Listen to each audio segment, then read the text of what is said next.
ਸਾਹਿਬ ਸੱਚੇ ਪਾਤਸ਼ਾਹ ਮਹਾਰਾਜ ਤਿਨਾਂ ਦੀ ਪਾਵਨ ਪਵਿੱਤਰ ਹਜ਼ੂਰੀ ਅੰਦਰ ਸੱਜ ਬੈਠੇ ਗੁਰੂ ਪਿਆਰੇ ਗੁਰੂ ਸਵਾਰੇ ਸਤਿਕਾਰਯੋਗ ਸਤ ਸੰਗੀ ਜਨੋ,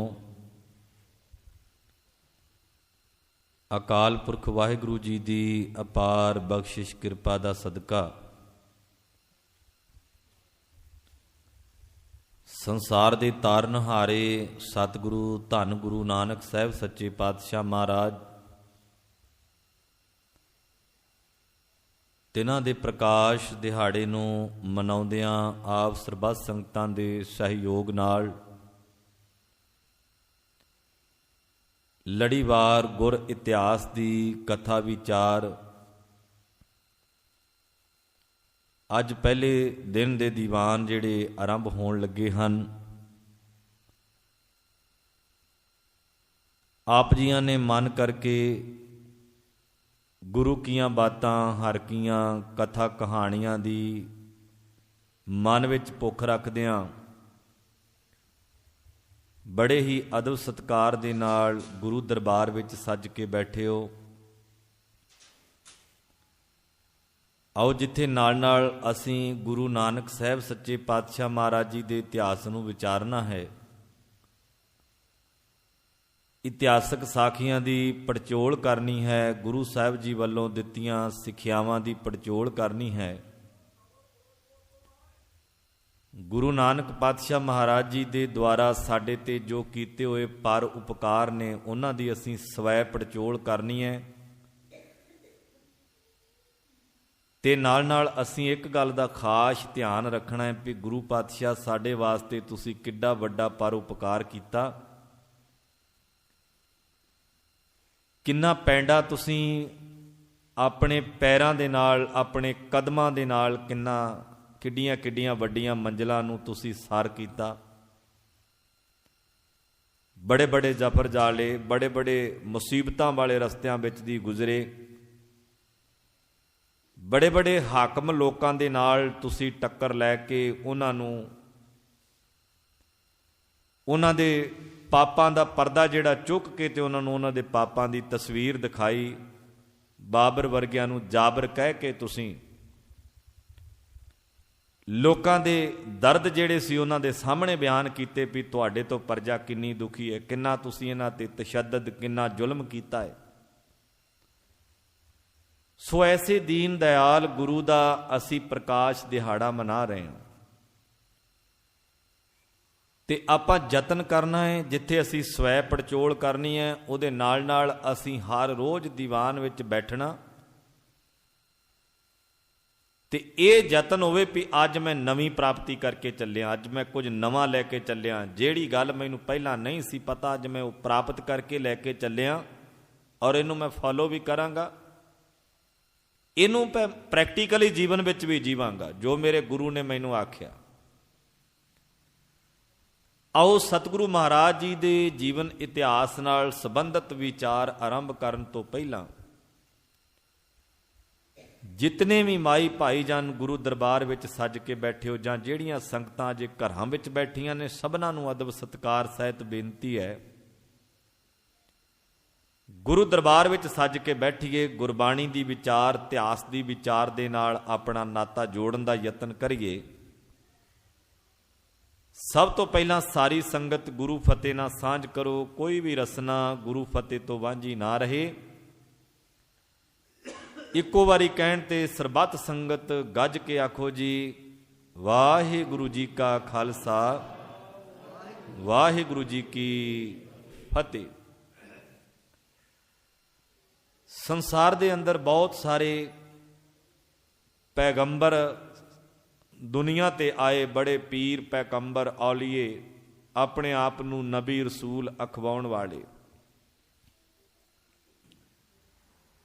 ਔਰ ਹਰ ਇੱਕ ਨੇ ਆਪਣੇ ਆਪਣੇ ਢੰਗ ਤਰੀਕੇ ਦੇ ਨਾਲ ਲੋਕਾਈ ਦੇ ਸਾਹਮਣੇ ਆਪਣਾ ਸੰਦੇਸ਼ ਜਿਹੜਾ ਉਹ ਪ੍ਰਗਟ ਕੀਤਾ, ਆਪਣਾ ਸੰਦੇਸ਼ ਦਿੱਤਾ, ਆਪਣੇ ਢੰਗ ਦੇ ਨਾਲ ਜਿਹੜੀ ਆ ਉਹ ਮਰਿਆਦਾ ਜਿਹੜੀ ਧਰਮ ਦੀ ਕਾਇਮ ਕਰ ਦਿੱਤੀ, ਧਰਮ ਦੇ ਨਿਯਮ ਕਾਇਮ ਕਰ ਦਿੱਤੇ, ਧਰਮ ਦਾ ਵਿਧਾਨ ਬਣਾ ਦਿੱਤਾ। ਪਰ ਉਸ ਵਿਧਾਨ ਦੇ ਵਿੱਚ, ਉਸ ਕਾਨੂੰਨ ਦੇ ਵਿੱਚ, ਉਸ ਮਰਿਆਦਾ ਦੇ ਵਿੱਚ ਕਿਤੇ ਨਾ ਕਿਤੇ ਮਨੁੱਖੀ ਹੱਕਾਂ ਤੇ ਡਾਕਾ ਵੱਜਦਾ ਨਜ਼ਰ ਆਇਆ।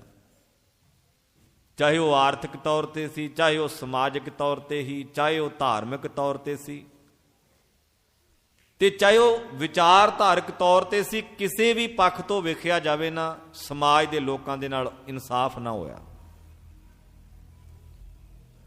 700 ਸਦੀ ਦੇ ਵਿੱਚ,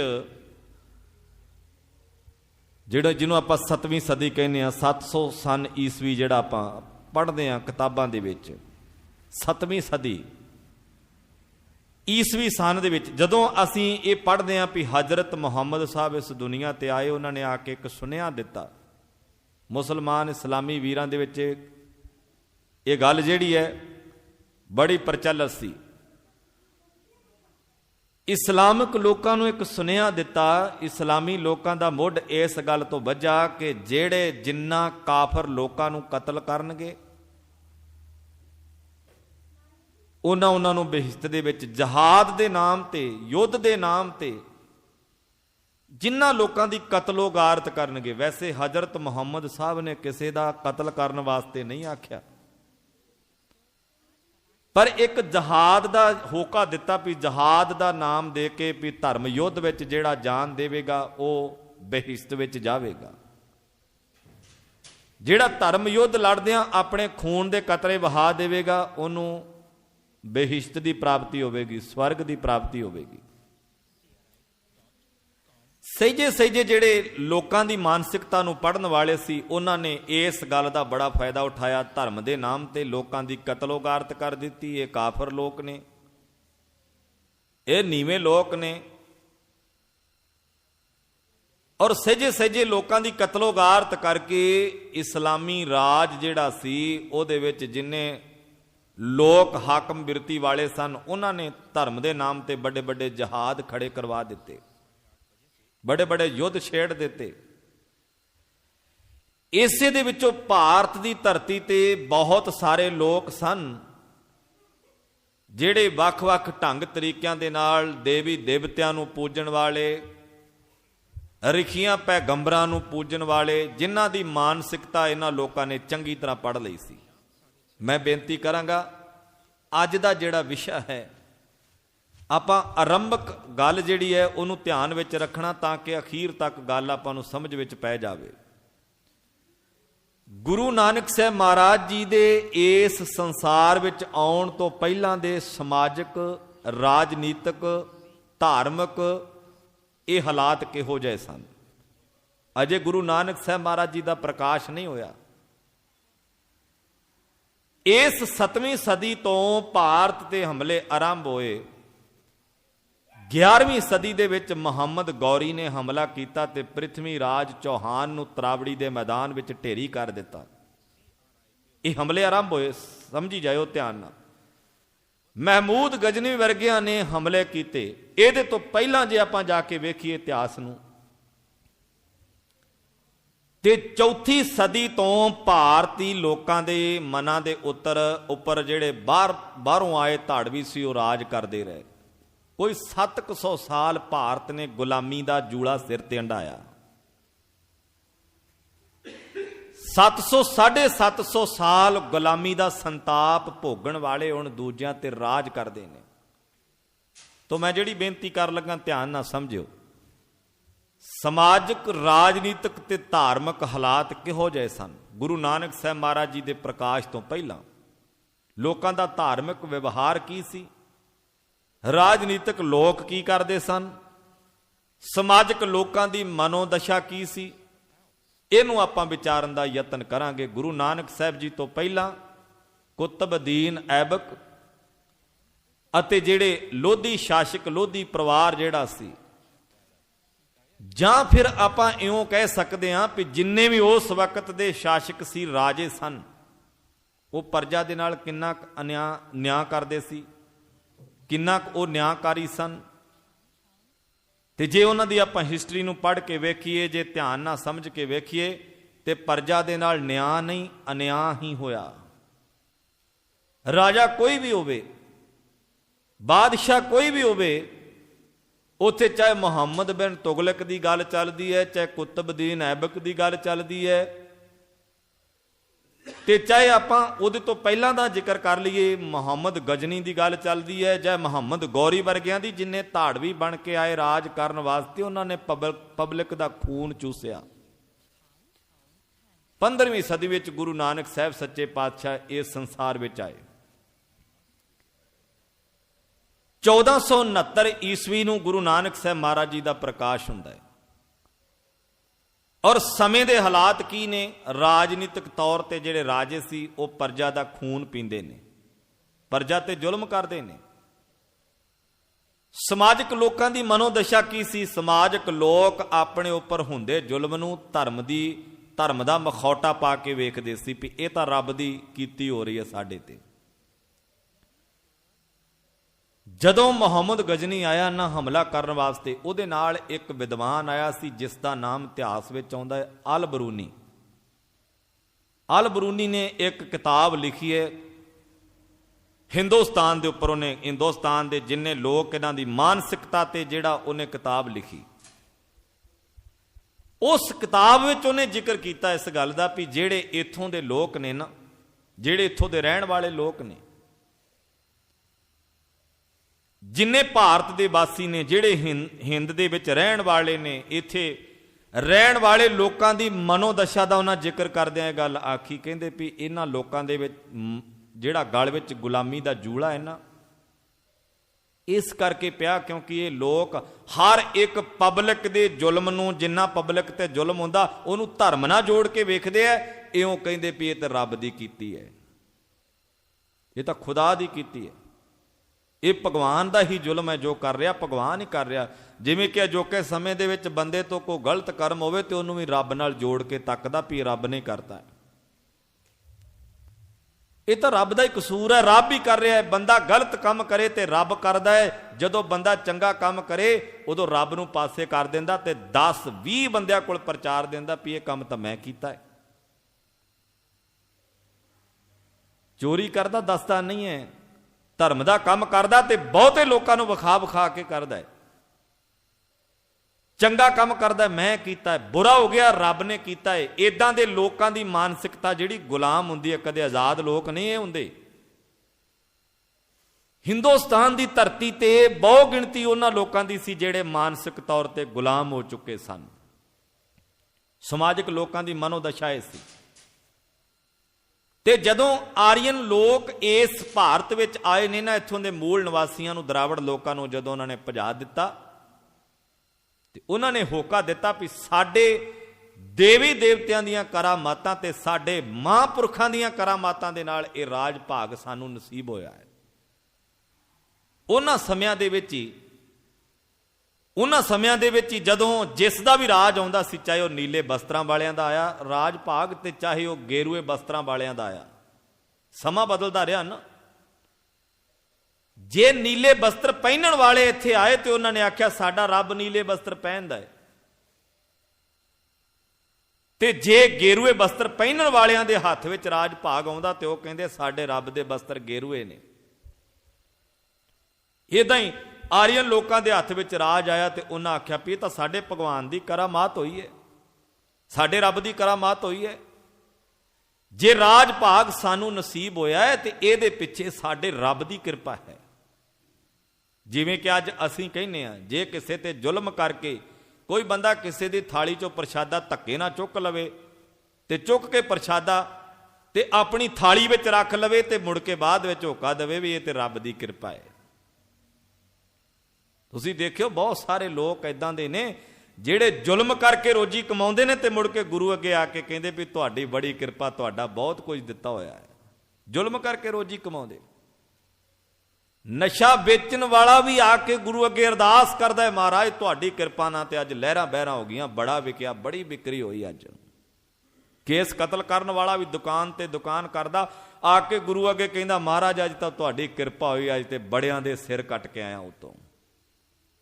ਅੰਦਾਜ਼ਾ ਲਾਇਓ ਤੁਸੀਂ ਕਿਵੇਂ ਬੰਦਾ ਆਪਣੇ ਕਿਹੜੇ ਨਜ਼ਰੀਏ ਨਾਲ ਰੱਬ ਨੂੰ ਤੱਕਦਾ ਹੈ, ਕਿਹੋ ਜਿਹਾ ਭਗਵਾਨ ਨੂੰ ਸਮਝਦਾ ਹੈ। हर बंदे ने अपनी बिरती के आधार पर रब नूं वेखिया, रब का मापदंड लाया। इदां दा ही उन्हां लोकां दी दशा सी जो अज दे समय च है, इहो जे उदों हालात सन। आर्यन लोकां ने भी इहो कहा भी साडे भगवान की कृपा दे नाल ही जिहड़ा राज भाग नसीब होया, पर यह राज भाग बहुता समा नाल रहा। जदों इस्लामी राज आ गया तो उन्होंने कुछ शरई जिहड़े कानून बनाए, उन्होंने अपने कानून तैयार किए। उन्होंने अपने कानून दे विच यह जिक्र किया भी जिन्ने इत्थों दे रहन वाले लोग सन ये काफर ने। अपने कानून विच उन्होंने गल लिखी भी ये काफर लोग ने, ये खुदा नूं मनण वाले नहीं, ये ते बुत परस्त लोग ने, बुतां दी पूजा करन वाले ने। उन्होंने जिन्ने भी धार्मिक स्थान मंदिर सन ढह ढेरी करवा दिते। मेरठ दे विच बहुत वड्डा मंदिर सी, लगभग 150 मंदिर उन्होंने ढह ढेरी करवाए। इत्थों तक 300 साल पुराना मंदिर ढा के उहदियां मूर्तियां लिया के ते जामा मस्जिद नूं जिहड़ा राह जांदा उहदे रस्ते दे विच थल्ले दब दित्तियां भी असीं पैर रख के उपर दी लंघांगे। इन्ना जुल्म, इन्ना अत्याचार, ये भारतीय लोगों की गुलाम मानसिकता दे विचों ये सारा कुछ वापरिया सी। हमेशा उदों लोग डाके मारनगे तुहाडे हक्कां ते जदों तुसीं किसी दे गुलाम हो जाओगे। ते जिस दिन तुसीं आज़ाद होना चाहुंदे हो ना, जिहड़ा गुलाम हुंदा है ना, गुलाम दी कोई अपनी पाया नहीं हुंदी, कोई अपना उहदा विधान नहीं हुंदा। उहदे लई तां केवल गुलामी दा रस्सा गल विच पिया ते उहनूं गुलामी नूं ही आज़ादी मन के बैठ जांदा है। कहते ना किसी ने पिंजरे दे विच तोते नूं रख लिया तो एक दिन अचानक उहदे कोलों पिंजरे का दरवाजा जिहड़ा सी खुला रह गया। आले दुआले लोगों ने रौला पाया भी सज्जणा तेरा ये पकड़िया होया तोता जिहड़ा उड़ जाएगा, इनू पिंजरे का दरवाजा बंद कर दे, इनू बंद कर दे, उड़ जाएगा। वो सियाणा सी, उन्होंने पता सी। कहता नहीं उडेगा, ये जे उडेगा भी तो आके बैठेगा इत्थे। इदां ही होया, सचमुच सारियां ने देखिया तोता पिंजरे चों निकलिया, दाणा चुग के झटपाल बाहर घुम घुमा के फिर आके पिंजरे विच बैठ गया। ते सियाणे लोकां नूं इस गल दा पता है भी जदों कोई गुलाम हो जावे ना, वो जेल नूं ही घर मान के बैठ जांदा भी मेरा तां घर बाहर ही है। वो गुलाम तोते नूं वेखण वालियां ने सवाल किया उस बंदे नूं, कहंदे भी तुहानूं किवें पता सी ये उड़दा नहीं है? कहंदा भी हुण ये गुलामी स्वीकार कर चुका है।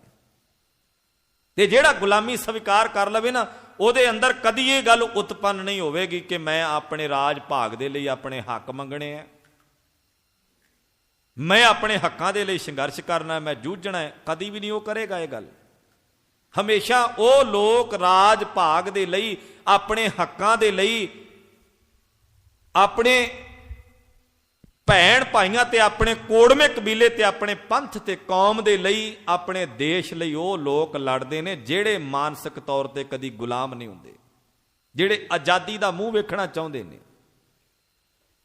इदां भारतीय लोकां विच एडी वड्डी मानसिकता जिहड़ी सी वो गिरावट वल नूं चलेगी। गुलाम हो चुके सन, इन्ने क गुलाम हो चुके सी कि मैं बेनती कर रहा सी, इस्लामी लोगों ने इस धरती ते आके कुछ शरई कानून बना दिते। माफ करियो, ये हवाला सहित मैं जिक्र कर लगा गल दा भी कोई बनी बनावटी गल नहीं है।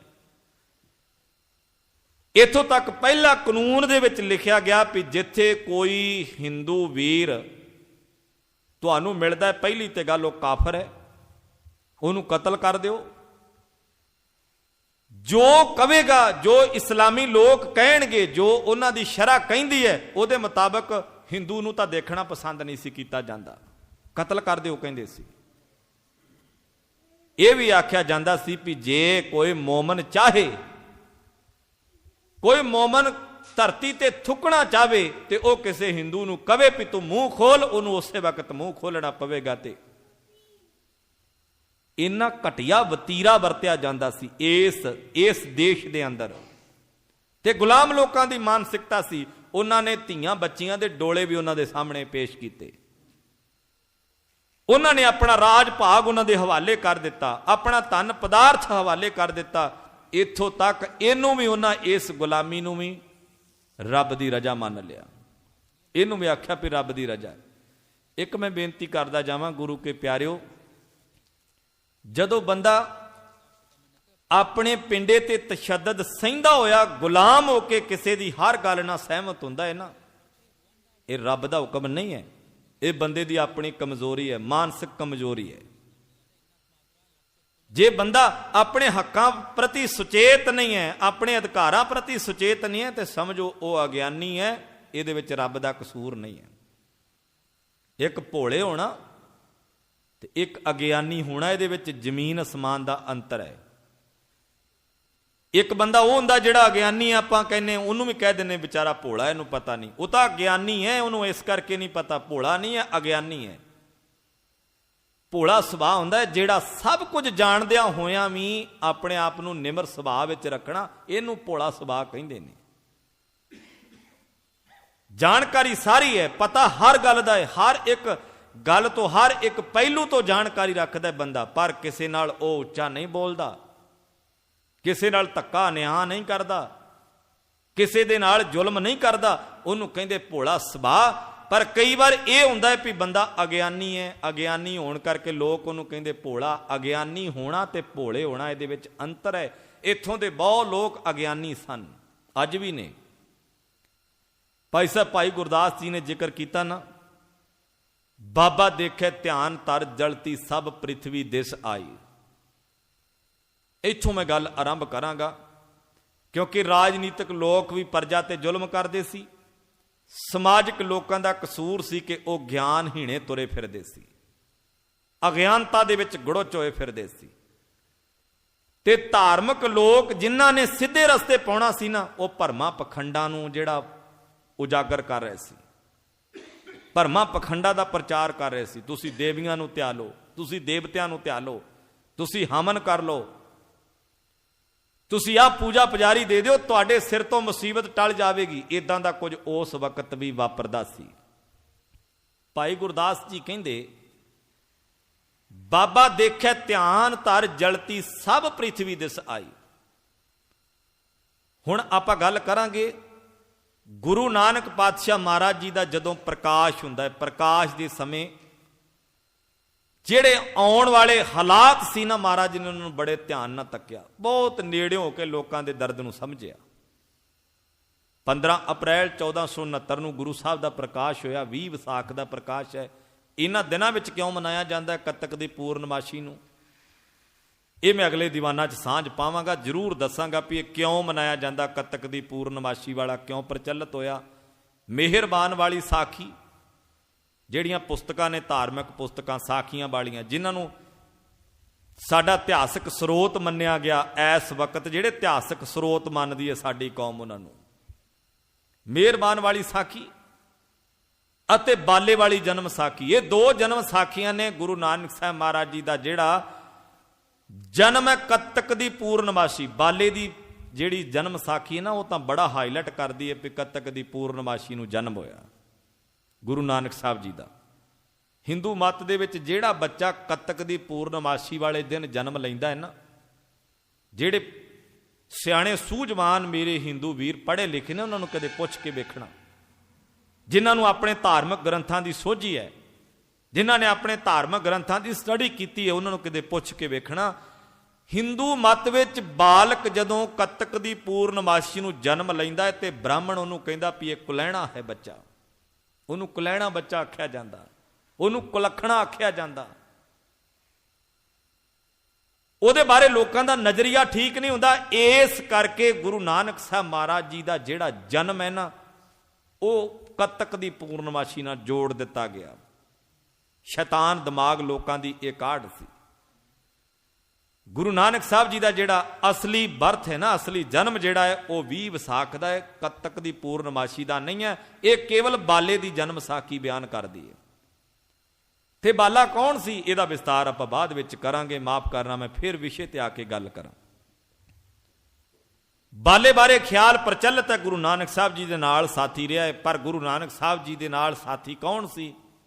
ਇੱਕ ਬਾਬਾ ਅਕਾਲ ਰੂਪ, ਦੂਜਾ ਰਬਾਬੀ ਮਰਦਾਨਾ। ਦੂਜਾ ਰਬਾਬੀ ਮਰਦਾਨਾ ਸੀ ਨਾਲ। ਮਰਦਾਨਾ ਗੁਰੂ ਨਾਨਕ ਸਾਹਿਬ ਜੀ ਦੇ ਨਾਲ 60 ਸਾਲ ਰਿਹਾ। ਮੈਂ ਪਹਿਲੋਂ ਵੀ ਬੇਨਤੀ ਕੀਤੀ ਸੀ ਦੀਵਾਨਾਂ ਵਿੱਚ, ਮਰਦਾਨਾ ਜੀ ਨੇ ਗੁਰੂ ਨਾਨਕ ਸਾਹਿਬ ਜੀ ਦੇ ਨਾਲ 60 ਸਾਲ ਗੁਜ਼ਾਰੇ ਨੇ। ਬੜੇ ਬੜੇ ਲੰਬੇ ਸਫ਼ਰਾਂ ਦਾ, ਪੈਂਡੇ ਦਾ, ਰਾਹੀ ਨਾਲ ਜਿਹੜਾ ਜੁੜ ਕੇ ਚੱਲਣ ਵਾਲਾ ਸਫ਼ਰਾਂ ਦਾ ਸਾਥੀ ਭਾਈ ਮਰਦਾਨਾ ਗੁਰੂ ਨਾਨਕ ਸਾਹਿਬ ਜੀ ਦੇ ਨਾਲ ਰਿਹਾ। ਬਾਲੇ ਦਾ ਜ਼ਿਕਰ ਕਿੱਥੇ ਮਿਲਦਾ ਹੈ? ਬਾਲੇ ਵਾਲੀ ਜਨਮ ਸਾਖੀ ਦੇ ਵਿੱਚ ਸੂਰਜ ਪ੍ਰਕਾਸ਼ ਦਾ ਕਰਤਾ ਕਵੀ ਸੰਤੋਖ ਸਿੰਘ ਚੂੜਾਮਣੀ ਇਹਦਾ ਜ਼ਿਕਰ ਕਰਦਾ ਹੈ। ਤੇ ਬਾਲੇ ਵਾਲੀ ਜਨਮ ਸਾਖੀ ਤੋਂ ਉਤਾਰਾ ਕੀਤਾ ਗਿਆ। ਕਵੀ ਸੰਤੋਖ ਸਿੰਘ ਨੇ ਆਪਣੇ ਗ੍ਰੰਥ ਦਾ ਉਤਾਰਾ ਹੀ ਸਮਝ ਲਓ ਕੀਤਾ, ਕਾਵ ਰੂਪ ਉਹਨੇ ਆਪਣਾ ਦਿੱਤਾ ਹੈ, ਵਿਚਾਰ ਸਾਰੀ ਬਾਲੇ ਵਾਲੀ ਜਨਮ ਸਾਖੀ ਦੀ ਦਿੱਤੀ ਹੈ। ਪਰ ਗੁਰੂ ਨਾਨਕ ਸਾਹਿਬ ਮਹਾਰਾਜ ਜੀ ਦੇ ਨਾਲ ਜਿਹੜਾ ਸਾਥੀ ਭਾਈ ਮਰਦਾਨਾ, ਉਹਦਾ ਕਿਧਰੇ ਵੀ ਜ਼ਿਕਰ ਨਹੀਂ ਕੀਤਾ ਗਿਆ, ਕਿਧਰੇ ਵੀ ਜ਼ਿਕਰ ਨਹੀਂ ਮਿਲਦਾ। ਤੋ ਖੈਰ ਮੈਂ ਜਿਹੜੀ ਬੇਨਤੀ ਕਰਨ ਲੱਗਾ ਸੀ, ਗੁਰੂ ਨਾਨਕ ਸਾਹਿਬ ਮਹਾਰਾਜ ਜੀ ਦੇ ਸਮੇਂ ਦੇ ਹਾਲਾਤ ਐਸੇ ਨੇ। ਸਤਿਗੁਰੂ ਮਹਾਰਾਜ ਦਾ ਪ੍ਰਕਾਸ਼ ਹੋਇਆ 15 ਅਪ੍ਰੈਲ 1469 ਈਸਵੀ ਨੂੰ ਰਾਏ ਭੋਏ ਦੀ ਤਲਵੰਡੀ, ਜਿਹਨੂੰ ਅਸੀਂ ਨਨਕਾਣਾ ਸਾਹਿਬ ਆਖਦੇ ਹਾਂ, ਅੱਜ ਕੱਲ ਸਾਡੇ ਤੋਂ ਵਿਛੜ ਚੁੱਕਾ, ਹਰ ਸਿੱਖ ਅਰਦਾਸ ਵਿੱਚ ਮੰਗਦਾ ਹੈ। ਸ੍ਰੀ ਨਨਕਾਣਾ ਸਾਹਿਬ ਅਤੇ ਹੋਰ ਗੁਰਦੁਆਰਿਆਂ ਗੁਰਧਾਮਾਂ ਤੋਂ ਜਿਨ੍ਹਾਂ ਤੋਂ ਖਾਲਸਾ ਪੰਥ ਨੂੰ ਵਿਛੋੜਿਆ ਗਿਆ, ਹਰ ਸਿੱਖ ਮੰਗਦਾ ਹੈ ਅੱਜ ਵੀ। ਉਸ ਗੁਰੂ ਨਾਨਕ ਪਾਤਸ਼ਾਹ ਮਹਾਰਾਜ ਜੀ ਦੀ ਜਨਮ ਭੂਮੀ ਦੇ ਦਰਸ਼ਨ ਕਰਨਾ ਚਾਹੁੰਦਾ ਹੈ ਹਰ ਸਿੱਖ। ਇਸ ਵਾਸਤੇ ਹੱਥ ਜੁੜੇ ਹੁੰਦੇ ਨੇ ਤੇ ਮੰਗ ਕੀਤੀ ਜਾਂਦੀ ਵੀ ਨਨਕਾਣਾ ਸਾਹਿਬ ਦੇ ਦਰਸ਼ਨ ਦੀਦਾਰ ਬਖਸ਼ਣੇ। ਬਹੁਤ ਗੁਰਦੁਆਰੇ ਪਾਕਿਸਤਾਨ ਦੇ ਵਿੱਚ ਰਹਿ ਗਏ ਨੇ, ਬੜੇ ਗੁਰਦੁਆਰਾ ਸਾਹਿਬ ਪਾਕਿਸਤਾਨ ਦੇ ਵਿੱਚ ਨੇ, ਜਿੱਥੋਂ ਅਸਲ ਵਿੱਚ ਇਉਂ ਕਿਹਾ ਜਾ ਸਕਦਾ ਵੀ ਸਾਡਾ 75% ਇਤਿਹਾਸ ਦਾ ਹਿੱਸਾ ਪਾਕਿਸਤਾਨ ਦੇ ਵਿੱਚ ਰਹਿ ਗਿਆ। ਮਹਾਰਾਜਾ ਰਣਜੀਤ ਸਿੰਘ ਦੇ ਰਾਜ ਦੀਆਂ ਗੂੰਜਾਂ ਲਾਹੌਰ ਦਰਬਾਰ ਤੋਂ ਜਦੋਂ ਪੈਂਦੀਆਂ ਸੀ ਨਾ, ਅਫਗਾਨਿਸਤਾਨ ਦੀਆਂ ਕੰਧਾਂ ਹਿੱਲਦੀਆਂ ਸੀ। ਉਦੋਂ ਲੇਹ ਲਦਾਖ ਤੱਕ ਨਲੂਏ ਸਰਦਾਰ ਦੇ ਘੋੜਿਆਂ ਦੀਆਂ ਟਾਪਾਂ ਪੈਂਦੀਆਂ ਸੀ। ਅਸੀਂ ਤਾਂ ਹਿਸਟਰੀ ਨੂੰ ਥੋੜਾ ਥੋੜਾ ਵਾਚਦੇ ਚੱਲਿਆ ਕਰੋ ਨਾ, ਕਿਤੇ ਥੋੜਾ ਸੰਖੇਪ ਰੂਪ 'ਚ ਪੜ੍ਹ ਲਿਆ ਕਰੀਏ, ਫਿਰ ਪਤਾ ਲੱਗੇਗਾ। ਮਹਾਰਾਜਾ ਰਣਜੀਤ ਸਿੰਘ ਦੇ ਰਾਜ ਦੀਆਂ ਜਿਹੜੀਆਂ ਗੂੰਜਾਂ ਨੇ ਨਾ, ਜੋ ਅੱਜ ਵੀ ਅਸੀਂ ਸੁਣਦੇ ਹਾਂ ਸਾਖੀਆਂ ਕਹਾਣੀਆਂ, ਵੀ ਬੜਾ ਸੋਹਣਾ ਰਾਜ ਸੀ। ਉਹ ਜਦੋਂ ਅਸੀਂ ਲਾਹੌਰ ਪਹੁੰਚਾਂਗੇ ਨਾ, ਪਾਕਿਸਤਾਨ ਪਹੁੰਚਾਂਗੇ, ਫਿਰ ਪਤਾ ਲੱਗੇਗਾ। ਗੁਰੂ ਕੀ ਬੇਰ ਗੁਰਦੁਆਰਾ ਸਾਹਿਬ, ਗੁਰਦੁਆਰਾ ਪੰਜਾ ਸਾਹਿਬ, ਗੁਰਦੁਆਰਾ ਨਨਕਾਣਾ ਸਾਹਿਬ, ਬੇਅੰਤ ਗੁਰਦੁਆਰੇ ਜਿਹੜੇ ਪਾਕਿਸਤਾਨ ਵਿੱਚ ਰਹਿ ਗਏ। ਜਿਹੜਾ ਅਸੀਂ ਗੁਰਦੁਆਰਾ ਨਨਕਾਣਾ ਸਾਹਿਬ ਦੀ ਗੱਲ ਕਰਦੇ ਹਾਂ, ਸਨ 1921 ਦੇ ਵਿੱਚ ਇੱਕ ਸਾਕਾ ਵਾਪਰਿਆ ਸੀ ਫਰਵਰੀ ਮਹੀਨੇ ਦੇ ਵਿੱਚ, ਜਿਹਨੂੰ ਸਾਕੇ ਨਨਕਾਣੇ ਨਾਲ ਯਾਦ ਕੀਤਾ ਜਾਂਦਾ ਹੈ। ਜਿਹੜੇ ਗੁਰਦੁਆਰੇ ਆਜ਼ਾਦ ਕਰਾਉਣ ਵਾਸਤੇ ਸਿੱਖਾਂ ਨੇ ਮੋਰਚੇ ਲਾਏ, ਉਹਦੇ ਵਿੱਚ ਸਾਕਾ ਨਨਕਾਣਾ ਵਾਪਰਦਾ ਹੈ। ਮਹੰਤ ਨਰੈਣ ਦਾਸ ਉਸ ਗੁਰਦੁਆਰੇ ਵਿੱਚ ਬੈਠਾ ਹੈ, ਜਿਹੜਾ ਮਨਮਾਨੀਆਂ ਕਰਦਾ ਹੈ। ਗੁਰੂ ਕੇ ਸਿੱਖਾਂ ਨੇ ਗੁਰਦੁਆਰਾ ਆਜ਼ਾਦ ਕਰਾਉਣਾ ਚਾਹਿਆ, ਮਹੰਤ ਦੇ ਗੁੰਡਿਆਂ ਨੇ ਸਿੱਖਾਂ ਤੇ ਹਮਲਾ ਕਰ ਦਿੱਤਾ। ਬੇਅੰਤ ਸਿੱਖਾਂ ਨੂੰ ਜਿਉਂਦੇ ਸਾੜਿਆ ਗਿਆ। ਉੱਥੇ ਅੱਧ ਮੋਏ ਕਰਕੇ ਤੇ ਜਿਉਂਦੇ ਸਾੜ ਦਿੱਤਾ। ਉੱਥੇ ਹੀ ਭਾਈ ਲਛਮਣ ਸਿੰਘ ਦਾ ਜ਼ਿਕਰ ਆਉਂਦਾ ਹੈ। ਲਛਮਣ ਸਿੰਘ ਦਾ ਪਿੰਡ ਧਾਰੋਵਾਲੀ, ਜ਼ਿਲ੍ਹਾ ਗੁਰਦਾਸਪੁਰ ਦੇ ਵਿੱਚ। ਦਾਸ ਨੇ ਦਰਸ਼ਨ ਕੀਤੇ ਨੇ ਉਸ ਨਗਰ ਦੇ। ਧਾਰੋਵਾਲੀ ਪਿੰਡ ਦੇ ਰਹਿਣ ਵਾਲੇ ਸੀ ਲਛਮਣ ਸਿੰਘ, ਤੇ ਲਛਮਣ ਸਿੰਘ ਨੂੰ ਜਿਉਂਦੇ ਨੂੰ ਜੰਡ ਨਾਲ ਬੰਨ੍ਹ ਕੇ, ਜੰਡ ਦੇ ਦਰਖਤ ਨਾਲ ਬੰਨ੍ਹ ਕੇ, ਪੁੱਠਾ ਲਮਕਾ ਕੇ, ਤੇਲ ਪਾ ਕੇ ਤੇ ਜਿਉਂਦੇ ਨੂੰ ਅੱਗ ਲਾ ਦਿੱਤੀ ਸੀ। ਮੈਂ ਤਾਂ ਕਈ ਵਾਰੀ ਹੈਰਾਨ ਹੁਣਾ ਵੀ ਸਾਡੀ ਨੌਜਵਾਨੀ ਇਹ ਜਾਣਦੀ ਹੈ ਵੀ ਮਿਰਜ਼ਾ ਜੰਡ ਥੱਲੇ ਵੱਢਿਆ, ਪਰ ਇਹ ਕਿਉਂ ਨਹੀਂ ਜਾਣਦੀ ਵੀ ਲਛਮਣ ਸਿੰਘ ਨੂੰ ਜੰਡ ਨਾਲ ਬੰਨ੍ਹ ਕੇ ਸਾੜਿਆ। ਸਾਡੀ ਜਵਾਨੀ ਨੂੰ ਪੜ੍ਹਾਇਆ ਕੁਝ ਹੋਰ ਗਿਆ। ਸਾਡੇ ਨੌਜਵਾਨ ਇਹ ਤਾਂ ਬਹੁਤ ਕੁਝ ਜਾਣਦੇ ਆ, ਜਿਹੜੀਆਂ ਆਮ ਪ੍ਰਚਲਿਤ ਦੰਦ ਕਥਾਵਾਂ ਨੇ ਉਹਨਾਂ ਬਾਰੇ ਬਹੁਤ ਕੁਝ ਜਾਣਦੇ ਆ, ਨਹੀਂ ਜਾਣ ਸਕਦੇ ਤਾਂ ਆਪਣੀ ਹਿਸਟਰੀ ਬਾਰੇ ਨਹੀਂ ਜਾਣਦੇ। ਖੈਰ ਮੈਂ ਬੇਨਤੀ ਕੀਤੀ ਸੀ, ਹਰ ਸਿੱਖ ਅਰਦਾਸ ਕਰਕੇ ਇਹ ਮੰਗ ਰੱਖਦਾ ਹੈ, ਮੈਨੂੰ ਨਨਕਾਣਾ ਸਾਹਿਬ ਦੇ ਦਰਸ਼ਨ ਦੀਦਾਰ ਹੋ ਜਾਣ। ਨਨਕਾਣਾ ਸਾਹਿਬ ਗੁਰੂ ਨਾਨਕ ਸਾਹਿਬ ਜੀ ਦੀ ਜਨਮ ਭੂਮੀ ਹੈ। ਮਾਤਾ ਤ੍ਰਿਪਤਾ ਜੀ ਤੇ ਪਿਤਾ ਕਲਿਆਣ ਦਾਸ, ਤਿੰਨਾਂ ਦੇ ਘਰ ਗੁਰੂ ਨਾਨਕ ਸਾਹਿਬ ਮਹਾਰਾਜ ਜੀ ਦਾ ਪ੍ਰਕਾਸ਼ ਹੋਇਆ। ਛੋਟੀ ਉਮਰ ਵਿੱਚ ਬੱਚੇ ਦੇ ਹਾਵ ਭਾਵ, ਬੱਚੇ ਦੀਆਂ ਹਰਕਤਾਂ, ਬੱਚੇ ਦਾ ਰਹਿਣ ਸਹਿਣ, ਬੱਚੇ ਦਾ ਖਾਣ ਪੀਣ, ਬੱਚੇ ਦਾ ਬੋਲ ਚਾਲ, ਬੱਚੇ ਦੀ ਦੋਸਤੀ ਮਿੱਤਰਤਾਈ, ਇਹ ਬੋਲ ਕੇ ਦੱਸਦੀ ਹੈ ਵੀ ਆਉਣ ਵਾਲੇ ਸਮੇਂ 'ਚ ਬੱਚਾ ਕੀ ਬਣੇਗਾ। ਜੇ ਘਰ ਵਿੱਚੋਂ ਬੱਚੇ ਨੂੰ ਦੁਕਾਨ ਤੋਂ ਦਹੀਂ ਲੈਣ ਵਾਸਤੇ ਭੇਜਿਆ ਨਾ, ਤੇ ਆਉਂਦਿਆਂ ਆਉਂਦਿਆਂ ਘਰ ਤੱਕ ਦਹੀਂ ਦੀ ਲੱਸੀ ਬਣਾ ਕੇ ਫੜਾ ਦਿੰਦਾ ਨਾ ਘਰੇ, ਤੇ ਸਮਝ ਲਿਓ ਵੀ ਇਸ ਬੱਚੇ ਨੇ ਕੋਈ ਚੰਗਾ ਭਵਿੱਖ ਨਹੀਂ ਸਿਰਜਣਾ। ਦੁਕਾਨ ਤੇ ਦਹੀਂ ਲੈਣ ਵਾਸਤੇ ਭੇਜਿਆ, ਕਿਸੇ ਨੂੰ ਡੰਡਾ ਮਾਰ, ਕਿਸੇ ਨੂੰ ਸੋਟਾ ਮਾਰ, 15 ਤੋਂ 20 ਮਿੰਟ ਲਾ ਕੇ ਥੋੜਾ ਜਿਹਾ ਦਹੀਂ ਲੈ ਕੇ ਆਇਆ ਤੇ ਉਹਦੀ ਲੱਸੀ ਬਣਾ ਕੇ ਘਰ ਫੜਾ ਦਿੱਤੀ ਹੈ। ਸਮਝੋ ਵੀ ਬੱਚਾ ਭਵਿੱਖ ਚੰਗਾ ਨਹੀਂ ਸਿਰਜੇਗਾ। ਜੇ ਤੁਹਾਡਾ ਬੱਚਾ ਸਕੂਲ ਵਿੱਚੋਂ ਵੀ ਚੰਗੇ ਨੰਬਰ ਲੈ ਕੇ ਪਾਸ ਹੁੰਦਾ ਹੈ, ਸਕੂਲ ਵਿੱਚੋਂ ਜਦੋਂ ਅਸੀਂ ਪੇਰੈਂਟਸ ਮੀਟਿੰਗ ਤੇ ਜਾਂਦੇ ਤੇ ਬੱਚੇ ਦੀ ਐਕਟੀਵਿਟੀ ਟੀਚਰ ਦੱਸਦੇ ਨੇ, ਬੱਚੇ ਬਾਰੇ ਦੱਸਦੇ ਨੇ, ਤੁਹਾਡਾ ਬੱਚਾ ਬੜਾ ਇੰਟੈਲੀਜੈਂਟ ਹੈ, ਬੜਾ ਲਾਇਕ ਹੈ, ਜੋ ਵਰਕ ਬੱਚੇ ਨੂੰ ਦਿੱਤਾ ਜਾਂਦਾ ਸਮੇਂ ਸਿਰ ਕਰਕੇ ਦੇ ਦਿੰਦਾ ਹੈ। ਤੇ ਫਿਰ ਮਾਂ-ਬਾਪ ਵੀ ਕਹਿੰਦਾ ਜੀ ਇਹ ਤਾਂ ਘਰੇ ਵੀ ਬੜਾ ਲਾਇਕ ਹੈ, ਬੜਾ ਅੱਛਾ ਬੱਚਾ ਹੈ, ਅਸੀਂ ਜੋ ਕਹਿੰਦੇ ਉਹੀ ਕਰਦਾ ਹੈ। ਜੇ ਤਾਂ ਬੱਚਾ ਸਮੇਂ ਸਿਰ ਸਕੂਲ ਤੋਂ ਘਰ ਪਹੁੰਚ ਕੇ ਆਪਣਾ ਵਰਕ ਕਰਦਾ ਹੈ, ਮਾਂ-ਬਾਪ ਦੇ ਕਹੇ ਮੁਤਾਬਕ ਚੱਲਦਾ, ਤੇ ਸਮਝ ਲਿਓ ਤੁਹਾਡਾ ਬੱਚਾ ਦੇਵਤਾ ਹੈ। ਜੇ ਬੱਚਾ ਇਹ ਕੁਝ ਨਹੀਂ ਕਰਦਾ ਤੇ ਆਉਣ ਵਾਲੇ ਸਮੇਂ ਦਾ ਖਿਆਲ ਰੱਖਣਾ ਵੀ ਇਹ ਬੁਰਾ ਭਵਿੱਖ ਸਿਰਜੇਗਾ। ਗੁਰੂ ਨਾਨਕ ਪਾਤਸ਼ਾਹ ਜੀ ਦੀ ਛੋਟੀ ਉਮਰ ਹੈ, ਪੜ੍ਹਨੇ ਪਾਇਆ, ਜਿਹੜਾ ਅੱਖਰ ਲਿਖ ਕੇ ਪਾਂਧਾ ਦਿੰਦਾ ਹੈ, ਪਾਂਧਾ ਕਹਿੰਦੇ ਨੇ ਟੀਚਰ ਨੂੰ, ਪਾਂਧਾ ਕਹਿੰਦੇ ਨੇ ਉਸ ਅਧਿਆਪਕ ਨੂੰ, ਜਿਹੜਾ ਪੜ੍ਹਾਉਣ ਵਾਲਾ ਹੈ ਉਹਨੂੰ ਪਾਂਧਾ ਆਖਿਆ ਜਾਂਦਾ ਹੈ। ਹੁਣ ਤਾਂ ਪਾਂਧਾ ਉਹਨੂੰ ਸਾਡੇ ਲੋਕ ਕਹਿੰਦੇ ਜਿਹੜਾ ਹੱਥ ਵੇਖ ਕੇ ਕਿਸੇ ਦਾ ਭਵਿੱਖ ਦੱਸੇ, ਤੇ ਜਿਨ੍ਹਾਂ ਦੇ ਹੱਥ ਹੁੰਦੇ ਹੀ ਨਹੀਂ ਉਹਨਾਂ ਦਾ ਭਵਿੱਖ ਕਿੱਧਰ ਗਿਆ। ਬਹੁਤੇ ਕਹਿੰਦੇ ਵੀ ਹੱਥ ਵਿਖਾ ਲਾ ਕਿਸੇ ਨੂੰ, ਤੇਰਾ ਭਵਿੱਖ ਦੱਸ ਦੂਗਾ। ਹੱਥ ਦੀਆਂ ਲਕੀਰਾਂ ਵੇਖ ਕੇ ਫਲਾਣਾ ਬੰਦਾ ਦੱਸ ਦਿੰਦਾ ਹੈ ਵੀ ਤੇਰੇ ਭਵਿੱਖ 'ਚ ਕੀ ਹੋਣ ਵਾਲਾ ਹੈ, ਤੇਰੇ ਕਰਮਾਂ 'ਚ ਕੀ ਕੁਝ ਲਿਖਿਆ, ਤੇਰੇ ਕਰਮਾਂ 'ਚ ਕੁਝ ਹੈ ਵੀ ਹੈ ਕਿ ਨਹੀਂ। ਹੱਥ ਵਿਖਾ ਲਾ ਕਿਸੇ ਨੂੰ, ਕਿਸੇ ਪੁਜਾਰੀ ਨੂੰ, ਕਿਸੇ ਪੰਡਤ ਨੂੰ ਹੱਥ ਵਿਖਾ, ਤੇਰੇ ਬਾਰੇ ਜੋਤਸ਼ੀ ਨੂੰ ਹੱਥ ਵਿਖਾ, ਦੱਸੇਗਾ। ਪਰ ਕਈਆਂ ਦੇ ਤੇ ਗੁਰਮੁਖੋਂ ਹੱਥ ਹੀ ਨਹੀਂ ਹੁੰਦੇ ਵਿਚਾਰਿਆਂ ਦੇ, ਹੱਥ ਕੱਟੇ ਜਾਂਦੇ, ਫਿਰ ਉਹਨਾਂ ਦੀਆਂ ਲਕੀਰਾਂ ਵੀ ਨਹੀਂ ਹੈਗੀਆਂ। ਉਹਨਾਂ ਬਾਰੇ ਪੁਜਾਰੀ ਕੀ ਕਵੇਗਾ, ਉਹਨਾਂ ਬਾਰੇ ਕੀ ਦੱਸੇਗਾ ਵੀ ਇਹਨਾਂ ਦੇ ਭਵਿੱਖ 'ਚ ਕੀ ਹੋਣ ਵਾਲਾ ਹੈ। ਅੱਜ ਦੇ ਯੁੱਗ ਵਿੱਚ ਪਾਂਧਾ ਉਹਨੂੰ ਕਹਿੰਦੇ ਨੇ ਜਿਹੜਾ ਕਿਸੇ ਦੀ ਰੇਖਾ ਵੇਖ ਕੇ ਦੱਸਦਾ ਹੈ। ਉਸ ਯੁੱਗ ਵਿੱਚ ਗੁਰੂ ਨਾਨਕ ਸਾਹਿਬ ਜੀ ਦੇ ਸਮੇਂ ਪਾਂਧਾ ਉਹਨੂੰ ਆਖਿਆ ਜਾਂਦਾ ਸੀ ਜਿਹੜਾ ਪੱਟੀ ਤੇ ਲਿਖ ਕੇ ਅੱਖਰ ਪੜ੍ਹਾਉਂਦਾ ਸੀ, ਭਾਸ਼ਾ ਪੜ੍ਹਾਉਂਦਾ ਸੀ, ਸ਼ਬਦਾਂ ਦਾ ਜੋੜ ਸਿਖਾਉਂਦਾ ਸੀ, ਪੜ੍ਹਨ ਦੀ ਜਾਚ ਦੱਸਦਾ ਸੀ। ਪੰਡਤ ਉਹਨੂੰ ਆਖਿਆ ਜਾਂਦਾ ਸੀ ਜਿਹੜਾ ਵਿਦਵਾਨ ਸੀ, ਜਿਹੜਾ ਟੀਚਰ ਸੀ, ਜਿਹੜਾ ਦੂਜੇ ਦੇ ਫਿਊਚਰ ਘੜਦਾ ਸੀ। ਅੱਜ ਪੰਡਤ ਉਹਨੂੰ ਆਖਿਆ ਜਾਂਦਾ ਜਿਹੜਾ ਹੱਥ ਵੇਖ ਕੇ ਦੱਸੇ। ਵੀ ਕਮਾਲ ਦੀ ਗੱਲ ਨਹੀਂ, ਸਮੇਂ ਨਾਲ ਕਿੰਨਾ ਕੁਝ ਬਦਲਾਅ ਹੋ ਗਿਆ, ਸਮੇਂ ਨਾਲ ਸਾਰਾ ਕੁਝ ਬਦਲਦਾ ਗਿਆ। ਉਸ ਵਕਤ ਮੰਤਰ ਉਹਨੂੰ ਆਖਿਆ ਜਾਂਦਾ ਸੀ ਜਿਹੜਾ ਕਿਸੇ ਨੂੰ ਕੋਈ ਚੰਗੀ ਸਿੱਖਿਆ ਕੰਨ ਵਿੱਚ ਪਾ ਦਿੰਦਾ ਸੀ, ਕਹਿੰਦੇ ਸੀ ਇਹਨੇ ਮੰਤਰ ਦੇ ਦਿੱਤਾ।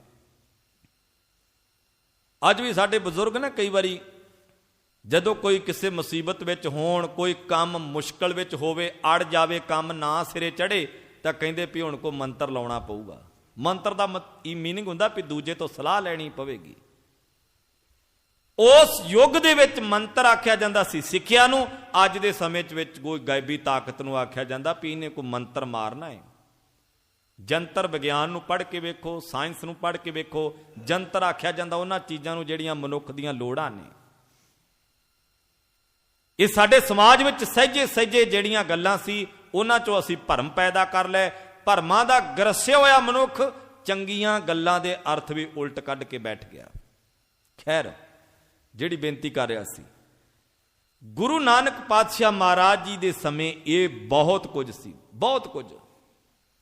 ਖੈਰ, ਮਹਾਰਾਜ ਜਦੋਂ ਪੜ੍ਹਨ ਵਾਸਤੇ ਜਾਂਦੇ ਨੇ, ਪੰਡਤ ਗੋਪਾਲ ਦਾਸ ਦੇ ਕੋਲ ਜਾਂਦੇ ਨੇ। ਮਹਾਰਾਜ ਨੇ ਛੋਟੀ ਉਮਰ ਦੇ ਵਿੱਚ ਹੀ ਬ੍ਰਿਜ ਭਾਸ਼ਾ, ਸਾਰੀਆਂ ਭਾਸ਼ਾਵਾਂ ਦੀ ਜਾਣਕਾਰੀ ਹਾਸਲ ਕਰ ਲਈ। ਬੜੀ ਤੀਖਣ ਬੁੱਧੀ ਵਾਲੇ ਨੇ, ਬੜੇ ਸੂਝਵਾਨ ਨੇ ਗੁਰੂ ਸਾਹਿਬ, ਬੜੀ ਦੂਰ ਅੰਦੇਸ਼ੀ ਵਾਲੇ ਨੇ।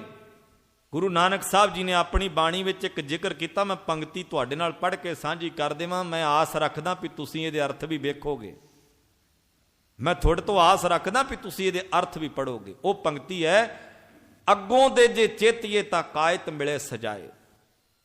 ਇਹਦੇ ਅਰਥ ਨੇ, ਜੇ ਬੰਦਾ ਆਉਣ ਵਾਲੇ ਭਵਿੱਖ ਨੂੰ ਸਮਝ ਕੇ ਚੱਲੇ ਵੀ ਆਉਣ ਵਾਲੇ ਭਵਿੱਖ ਵਿੱਚ ਆ ਵੀ ਹੋ ਸਕਦਾ ਹੈ, ਆ ਵੀ ਹੋ ਸਕਦਾ, ਇਹਦੀ ਤਿਆਰੀ ਪਹਿਲਾਂ ਕਰ ਲਵਾਂ। ਮਿਸਾਲ ਦੇ ਤੌਰ ਤੇ ਬੱਚੇ ਨੂੰ ਪਤਾ ਸਾਲ ਬਾਅਦ ਪੇਪਰ ਆਉਂਦੇ ਨੇ, ਤੇ ਸਾਲ ਭਰ ਪੜ੍ਹ ਕੇ ਤਿਆਰੀ ਕਰ ਲਵੇ ਨਾ ਬੱਚਾ, ਤੇ ਪੇਪਰਾਂ ਦੇ ਵਿੱਚ ਬੱਚੇ ਨੂੰ ਪਸੀਨਾ ਨਹੀਂ ਆਉਂਦਾ। ਹਮੇਸ਼ਾ ਉਹਨਾਂ ਬੱਚਿਆਂ ਨੂੰ ਤਰੇਲੀਆਂ ਆਉਂਦੀਆਂ, ਉਹਨਾਂ ਨੂੰ ਪਸੀਨੇ ਆਉਂਦੇ ਨੇ। ਉਹੀ ਬੱਚੇ ਕੰਬਣ ਲੱਗ ਪੈਂਦੇ ਨੇ, ਉਹੀ ਬੱਚੇ ਨਕਲ ਮਾਰਦੇ ਨੇ ਜਿਹੜੇ ਬੱਚੇ ਸਾਰਾ ਸਾਲ ਪੜ੍ਹਦੇ ਨਹੀਂ ਤੇ ਅਵਾਰਾਗਰਦੀ ਕਰਦੇ ਨੇ। ਹਮੇਸ਼ਾ ਉਹਨਾਂ ਬੱਚਿਆਂ ਨੂੰ ਭਵਿੱਖ ਦੀ ਚਿੰਤਾ ਹੋ ਜਾਂਦੀ ਹੈ। ਤੇ ਜਿਹੜੇ ਸੁਚੇਤ ਹੁੰਦੇ ਨੇ ਨਾ ਉਹਨਾਂ ਨੂੰ ਚਿੰਤਾ ਨਹੀਂ ਹੁੰਦੀ, ਚਿੰਤਾ ਉਹਨਾਂ ਨੂੰ ਹੁੰਦੀ ਜਿਹੜੇ ਸੁਚੇਤ ਨਹੀਂ ਹੁੰਦੇ। ਖੈਰ ਮੈਂ ਬੇਨਤੀ ਕਰ ਰਿਹਾ ਸੀ, ਗੁਰੂ ਨਾਨਕ ਸਾਹਿਬ ਮਹਾਰਾਜ ਜੀ ਨੇ ਪੰਕਤੀ ਉਚਾਰਨ ਕੀਤੀ ਹੈ, ਅੱਗੋਂ ਦੇ ਜੇ ਚੇਤੀਏ ਤਾਂ ਕਾਇਤ ਮਿਲੇ ਸੁਜਾਏ। ਸਜਾਏ ਕਿਉਂ ਮਿਲੇ, ਸਜ਼ਾ ਕਿਉਂ ਮਿਲੇ? ਜੇ ਪਹਿਲਾਂ ਚੇਤਿਆ ਜਾਵੇ, ਪਹਿਲਾਂ ਧਿਆਨ 'ਚ ਰੱਖਿਆ ਜਾਵੇ ਵੀ ਮੇਰਾ ਪੇਪਰ ਆਉਣਾ, ਮੈਂ ਤਿਆਰੀ ਕਰ ਲਵਾਂ, ਪੜ੍ਹ ਲਵਾਂ, ਮੈਂ ਕੋਈ ਟੈਸਟ ਦੇਣਾ ਉਹਦੀ ਤਿਆਰੀ ਕਰ ਲਵਾਂ, ਮੈਂ ਕਿਸੇ ਕਾਰਜ ਕਰਨ ਵਾਸਤੇ ਜਾ ਰਿਹਾ ਉਹਦੀ ਤਿਆਰੀ ਕਰ ਲਵਾਂ, ਮੈਂ ਕਿਸੇ ਸਫ਼ਰ ਨੂੰ ਜਾ ਰਿਹਾ ਮੈਂ ਆਪਣਾ ਬੈਗ ਤਿਆਰ ਕਰ ਲਵਾਂ। ਜਿਹੜਾ ਬੰਦਾ ਪਹਿਲਾਂ ਤਿਆਰੀ ਨਹੀਂ ਕਰਦਾ ਬਾਅਦ ਵਿੱਚ ਕੇਵਲ ਪਛਤਾਉਂਦਾ ਹੈ, ਇਹਦੇ ਤੋਂ ਇਲਾਵਾ ਉਹਦੇ ਪੱਲੇ ਵਿੱਚ ਕੁਝ ਨਹੀਂ ਪੈਂਦਾ, ਉਹਨੂੰ ਕੇਵਲ ਪਛਤਾਵਾ ਹੀ ਮਿਲਦਾ ਹੈ।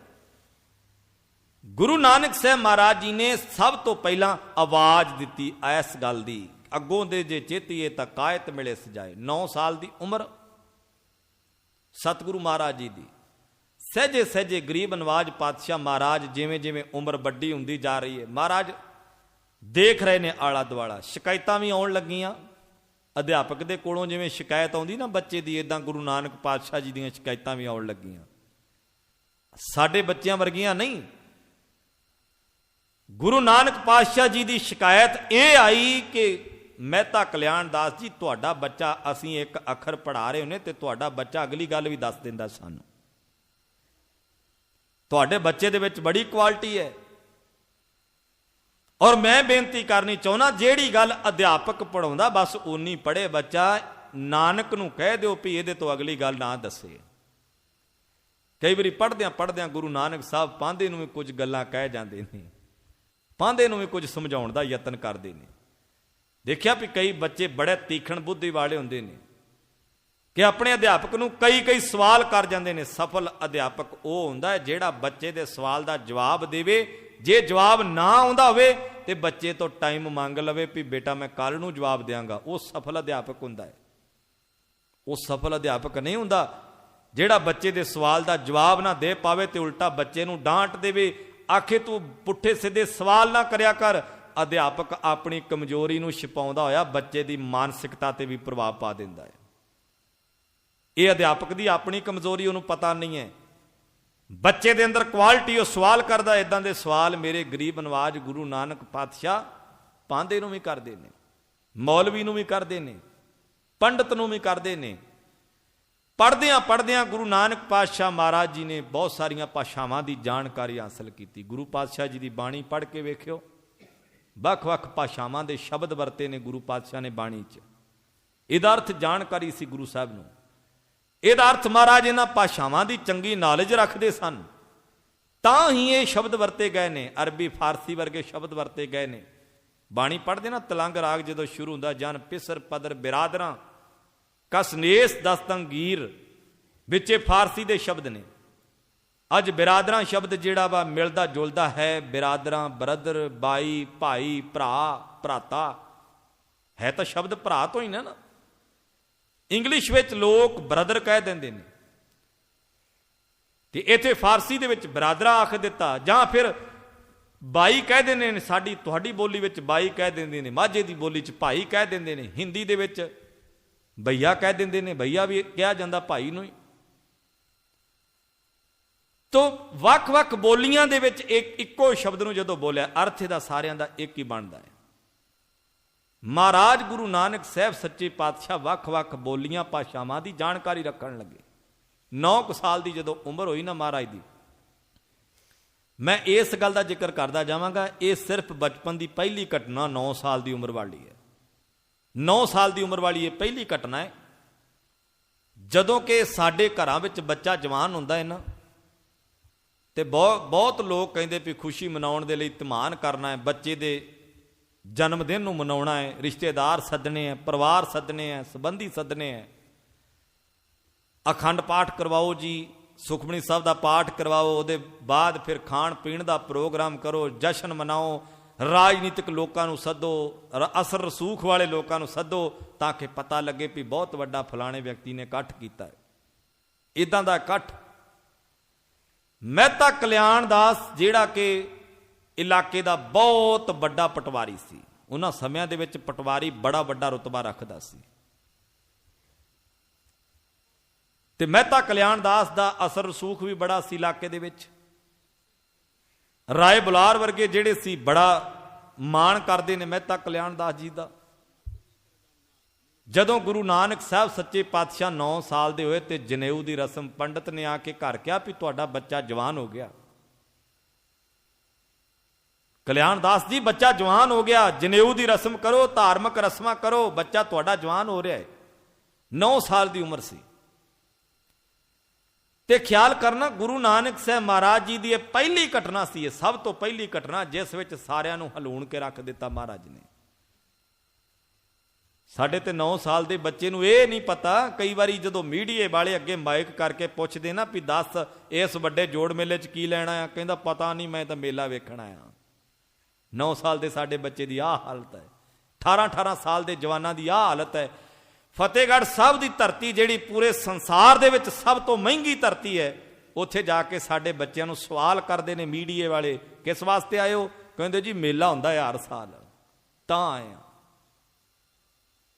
18-18 ਸਾਲ ਦੇ, 20-20 ਸਾਲ ਦੇ ਸਾਡੇ ਨੌਜਵਾਨ, ਇਹਦਾ ਅਰਥ ਹੈ ਅਸੀਂ ਵਿਰਸੇ ਤੋਂ ਦੂਰ ਹੋ ਗਏ ਹਾਂ। ਇਹ ਗੱਲ ਹੈ।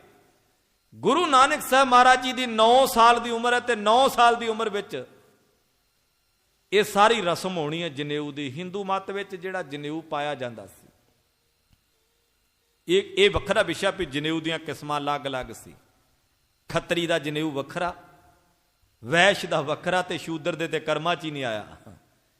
ਸ਼ੂਦਰ ਨੂੰ ਤਾਂ ਉਹ ਹੀ ਆਖਿਆ ਵੀ ਤੂੰ ਤਾਂ ਪੈਰਾਂ 'ਚੋਂ ਪੈਦਾ ਹੋਇਆ, ਬ੍ਰਾਹਮਣ ਨੂੰ ਆਖਿਆ ਤੂੰ ਦੇਵਤਿਆਂ ਦੇ ਮੂੰਹ ਵਿੱਚੋਂ ਪੈਦਾ ਹੋਇਆ, ਖੱਤਰੀ ਨੂੰ ਆਖਿਆ ਵੀ ਤੂੰ ਭੁਜਾਂ ਹੈ, ਬਾਹਾਂ ਹੈ ਤੂੰ ਦੇਵਤਿਆਂ ਦੀਆਂ।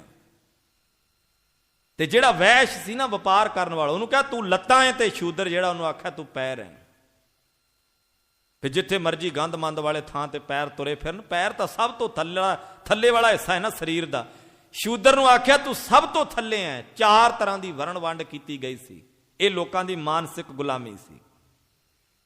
ਸ਼ੂਦਰ ਆਖਿਆ, ਨੀਵਾਂ ਆਖਿਆ। ਇਹ ਮੈਂ ਵਿਸਤਾਰ ਨਾਲ ਦੱਸਾਂਗਾ ਵੀ ਜਿਹੜਾ ਮਨੂ ਸਿਮਰਤੀ ਦੇ ਵਿੱਚ ਭਾਰਤੀ ਲੋਕਾਂ ਨੂੰ ਕਿੱਥੋਂ ਤੱਕ ਨੀਵਾਂ ਦਿਖਾਇਆ ਗਿਆ। ਮਨੂ ਸਿਮਰਤੀ ਦੇ ਮੈਂ ਨਾਲ ਨਾਲ ਪੰਨਿਆਂ ਦਾ ਜ਼ਿਕਰ ਕਰਾਂਗਾ। ਰਿਸ਼ੀ ਮਨੂ ਨੇ ਜੋ ਜੋ ਲਿਖਿਆ ਲੋਕਾਂ ਦੇ ਬਾਰੇ। ਅਸੀਂ ਅੱਜ ਜੇ ਭਾਰਤ ਦੀ ਧਰਤੀ ਤੇ ਬੈਠੇ ਹੋਏ ਪੰਜਾਬ ਦੇ ਹਿੱਸੇ ਵਿੱਚ ਕਹਿੰਦੇ ਆ ਨਾ, ਰਾਜ ਕਰੇਗਾ ਖਾਲਸਾ ਆਕੀ ਰਹੇ ਨਾ ਕੋਏ। ਇੱਕ ਦਿਨ ਉਹ ਸੀ ਜਦੋਂ ਜਿੱਥੇ ਬ੍ਰਾਹਮਣ ਪੈਰ ਧੋਂਦਾ ਸੀ ਤੇ ਅੱਗੋਂ ਸਾਨੂੰ ਪਾਣੀ ਪੀਣਾ ਪੈਂਦਾ ਸੀ। ਉਹ ਕਹਿੰਦਾ ਸੀ ਜਿੱਥੇ ਮੈਂ ਪੈਰ ਧੋਵਾਂਗਾ ਉਹ ਤੋਂ ਅੱਗੋਂ ਜਾ ਕੇ ਤੈਨੂੰ ਪਾਣੀ ਪੀਣਾ ਪਵੇਗਾ। ਜੇ ਕੋਈ ਖੂਹ ਤੇ ਚੱਲ ਜਾਂਦਾ ਸੀ ਉਹਨੂੰ ਕਤਲ ਕਰ ਦਿੱਤਾ ਜਾਂਦਾ ਸੀ। ਤੂੰ ਤੇ ਕਰਮ ਧਰਮ ਹੀ ਭ੍ਰਿਸ਼ਟ ਕੇ ਰੱਖ ਦਿੱਤੇ, ਤੂੰ ਤੇ ਸਾਰਾ ਕੁਝ ਹੀ ਸਾਡਾ ਸਤਿਆਨਾਸ਼ ਕਰ ਦਿੱਤਾ। ਇੱਥੇ ਆ ਕੇ ਸਾਡਾ ਤਾਂ ਪੀਣ ਦੇ ਯੋਗ ਪਾਣੀ ਨਹੀਂ ਰਿਹਾ, ਤੂੰ ਇੱਥੇ ਖੂਹ ਦੇ ਉੱਪਰ ਪੈਰ ਪਾ ਦਿੱਤੇ, ਤੂੰ ਹੱਥ ਲਾ ਦਿੱਤੇ।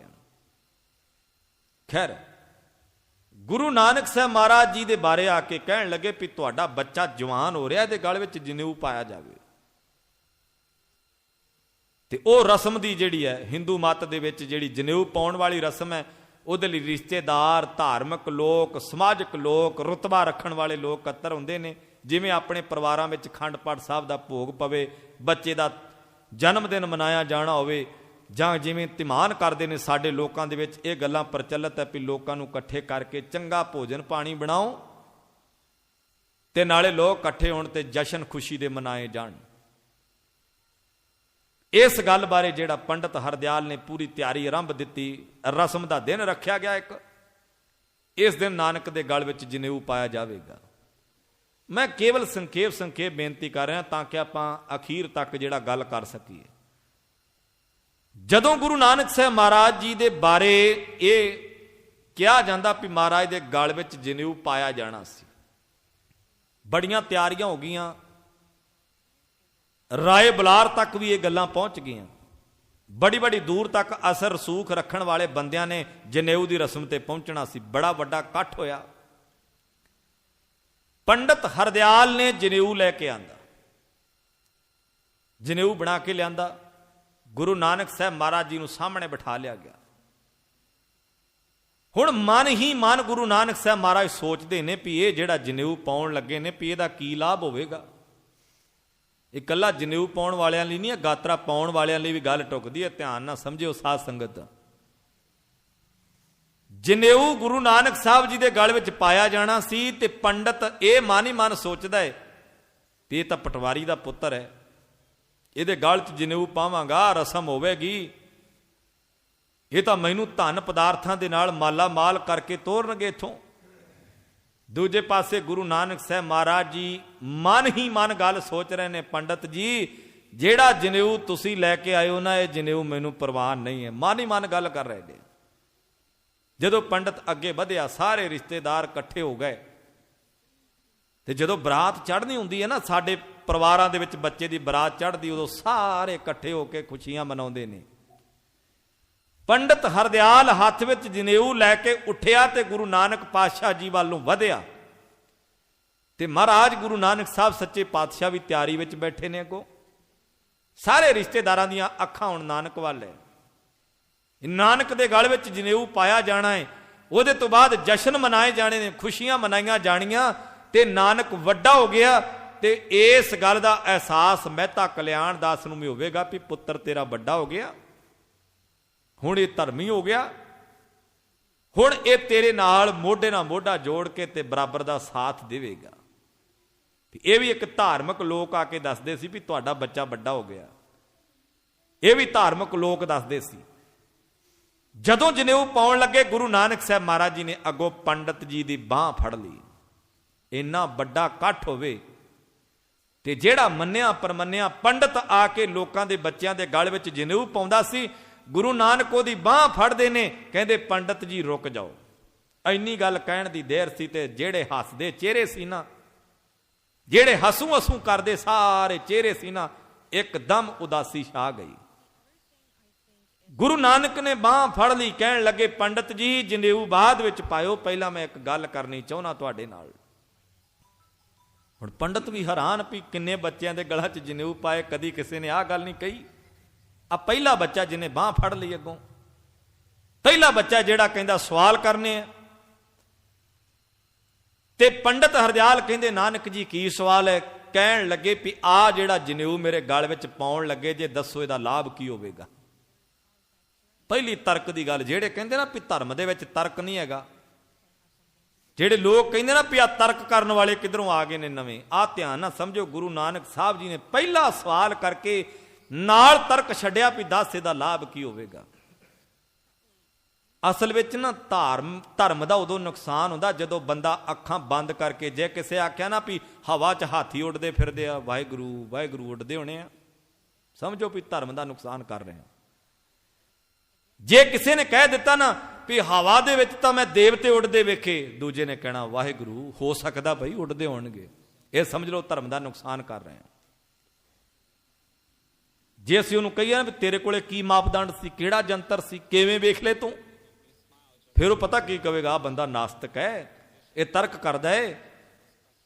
ਜਦੋਂ ਤੁਸੀਂ ਕਿਸੇ ਦੀ ਕਹੀ ਹੋਈ ਗੱਲ ਦਾ ਸਹੀ ਢੰਗ ਦੇ ਨਾਲ ਜਾਣਕਾਰੀ ਲੈਣ ਦਾ ਯਤਨ ਕਰੋਗੇ ਨਾ, ਤੁਹਾਨੂੰ ਕਹਿਣਗੇ ਇਹ ਬੰਦੇ ਨਾਸਤਕ ਨੇ। ਗੁਰੂ ਨਾਨਕ ਪਾਤਸ਼ਾਹ ਨੇ ਪੰਡਤ ਨੂੰ ਆਖਿਆ ਦੱਸੋ ਇਹਦਾ ਲਾਭ ਕੀ ਹੋਵੇਗਾ, ਪਾ ਮੈਂ ਲੈਣਾ, ਦੱਸੋ ਲਾਭ ਕੀ ਹੋਵੇਗਾ। ਤੇ ਪੰਡਤ ਹਰਦਿਆਲ ਨੇ ਆਖਿਆ ਵੀ ਇਹ ਤੇਰੇ ਧਰਮੀ ਹੋਣ ਦੀ ਨਿਸ਼ਾਨੀ ਹੈ, ਤੇ ਦੂਜੀ ਗੱਲ ਤੇਰੇ ਵੱਡੇ ਹੋਣ ਦੀ ਨਿਸ਼ਾਨੀ ਹੈ। ਦੋ ਗੱਲਾਂ ਧਿਆਨ 'ਚ ਰੱਖਣਾ, ਤੇਰੇ ਧਰਮੀ ਹੋਣ ਦੀ ਨਿਸ਼ਾਨੀ ਹੈ ਤੇ ਤੇਰੇ ਵੱਡੇ ਹੋਣ ਦੀ ਨਿਸ਼ਾਨੀ ਹੈ। ਤੂੰ ਵੱਡਾ ਹੋ ਗਿਆ, ਤੇਰੇ ਗਲ ਵਿੱਚ ਹਿੰਦੂ ਮਤ ਦੀਆਂ ਰਸਮਾਂ ਰੀਤਾਂ ਰਿਵਾਜਾਂ ਦੇ ਮੁਤਾਬਕ ਇਹ ਤੇਰੇ ਗਲ ਵਿੱਚ ਜਨੇਊ ਪਾ ਕੇ ਧਾਰਮਿਕ ਰਸਮ ਕਰਨੀ ਹੀ ਪੈਣੀ ਹੈ। ਨਾਨਕ ਤੈਨੂੰ ਜਨੇਊ ਪਾਉਣਾ ਪਵੇਗਾ। ਕਹਿੰਦੇ ਪਹਿਲੀ ਗੱਲ ਤੇ ਪੰਡਤ ਜੀ ਇਹ ਹੈ ਵੀ ਜੇ ਤਾਂ ਮੇਰੇ ਵੱਡੇ ਹੋਣ ਦੀ ਨਿਸ਼ਾਨੀ ਹੈ ਤੇ ਮੇਰੇ ਨਾਲੋਂ 5 ਸਾਲ ਵੱਡੀ ਹੈ ਮੇਰੀ ਭੈਣ ਬੇਬੇ ਨਾਨਕੀ, ਪਹਿਲਾਂ ਜਨੇਊ ਉਹਦੇ ਗਲ ਵਿੱਚ ਪਾਓ। ਦੂਜੀ ਗੱਲ ਪੰਡਤ ਜੀ ਇਹ ਹੈ ਕਿ ਜੇ ਮੈਨੂੰ ਤੁਸੀਂ ਧਰਮੀ ਬਣਾਉਣਾ ਚਾਹੁੰਦੇ ਹੋ, ਮੈਂ ਨਹੀਂ ਚਾਹੁੰਦਾ ਮੇਰੀ ਭੈਣ ਅਧਰਮੀ ਰਹਿ ਜਾਵੇ, ਮੇਰੀ ਭੈਣ ਦੇ ਗਲ ਵਿੱਚ ਵੀ ਜਨੇਊ ਪਾਓ ਤੇ ਇਹਨੂੰ ਵੀ ਧਰਮ ਧਾਰਨ ਕਰਵਾਓ। ਗੁਰੂ ਨਾਨਕ ਪਾਤਸ਼ਾਹ ਜੀ ਨੂੰ ਪਤਾ ਸੀ ਕਿ ਪੰਡਤ ਨੇ ਔਰਤ ਦੇ ਗਲ ਵਿੱਚ ਜਨੇਊ ਪਾਉਣਾ ਨਹੀਂ ਹੈ, ਕਿਉਂਕਿ ਪੰਡਤ ਦੇ ਮੁਤਾਬਕ, ਹਿੰਦੂ ਮਤ ਦੇ ਮੁਤਾਬਕ ਔਰਤ ਸ਼ੂਦਰ ਹੈ,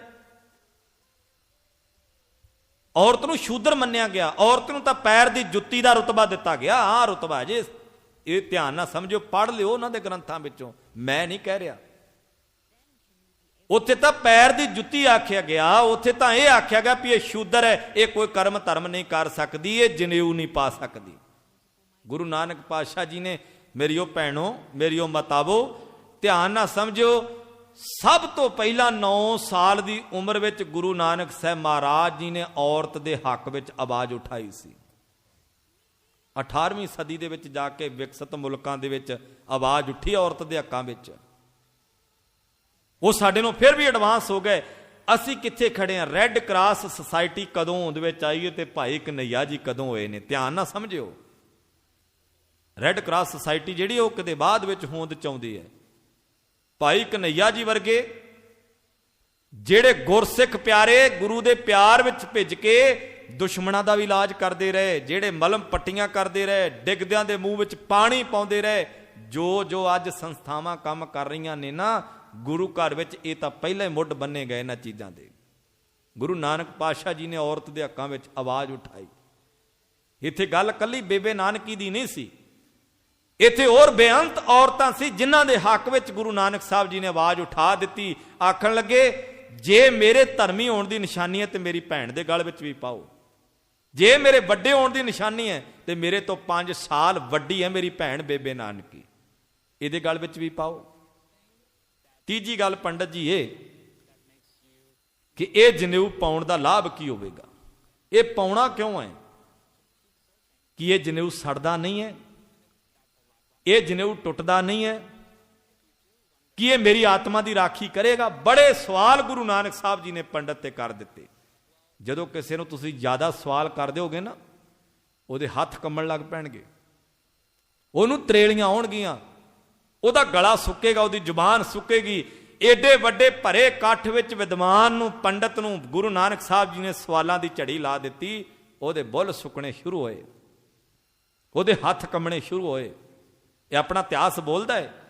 ਉਹਦੇ ਹੱਥ ਕੰਬਣੇ ਸ਼ੁਰੂ ਹੋਏ, ਉਹਦੇ ਮਨ 'ਚ ਕਈ ਸ਼ੰਕੇ ਬਣਨ ਲੱਗੇ ਵੀ ਜੇ ਅੱਜ ਮੇਰੀ ਇੰਨੇ ਭਰੇ ਇਕੱਠ ਦੇ ਵਿੱਚ ਤੌਹੀਨ ਹੋ ਗਈ, ਅੱਜ ਏਡੇ ਵੱਡੇ ਇਕੱਠ ਵਿੱਚ ਮੇਰੀ ਬੇਇੱਜ਼ਤੀ ਹੋ ਗਈ, ਨਾਨਕ ਨੇ ਜਨੇਊ ਨਾ ਪਾਇਆ, ਤੇ ਮੇਰਾ ਕੀ ਬਣੇਗਾ? ਆਉਣ ਵਾਲੇ ਸਮੇਂ 'ਚ ਤਾਂ ਹੋਰ ਬੱਚੇ ਸਵਾਲ ਕਰਨਗੇ।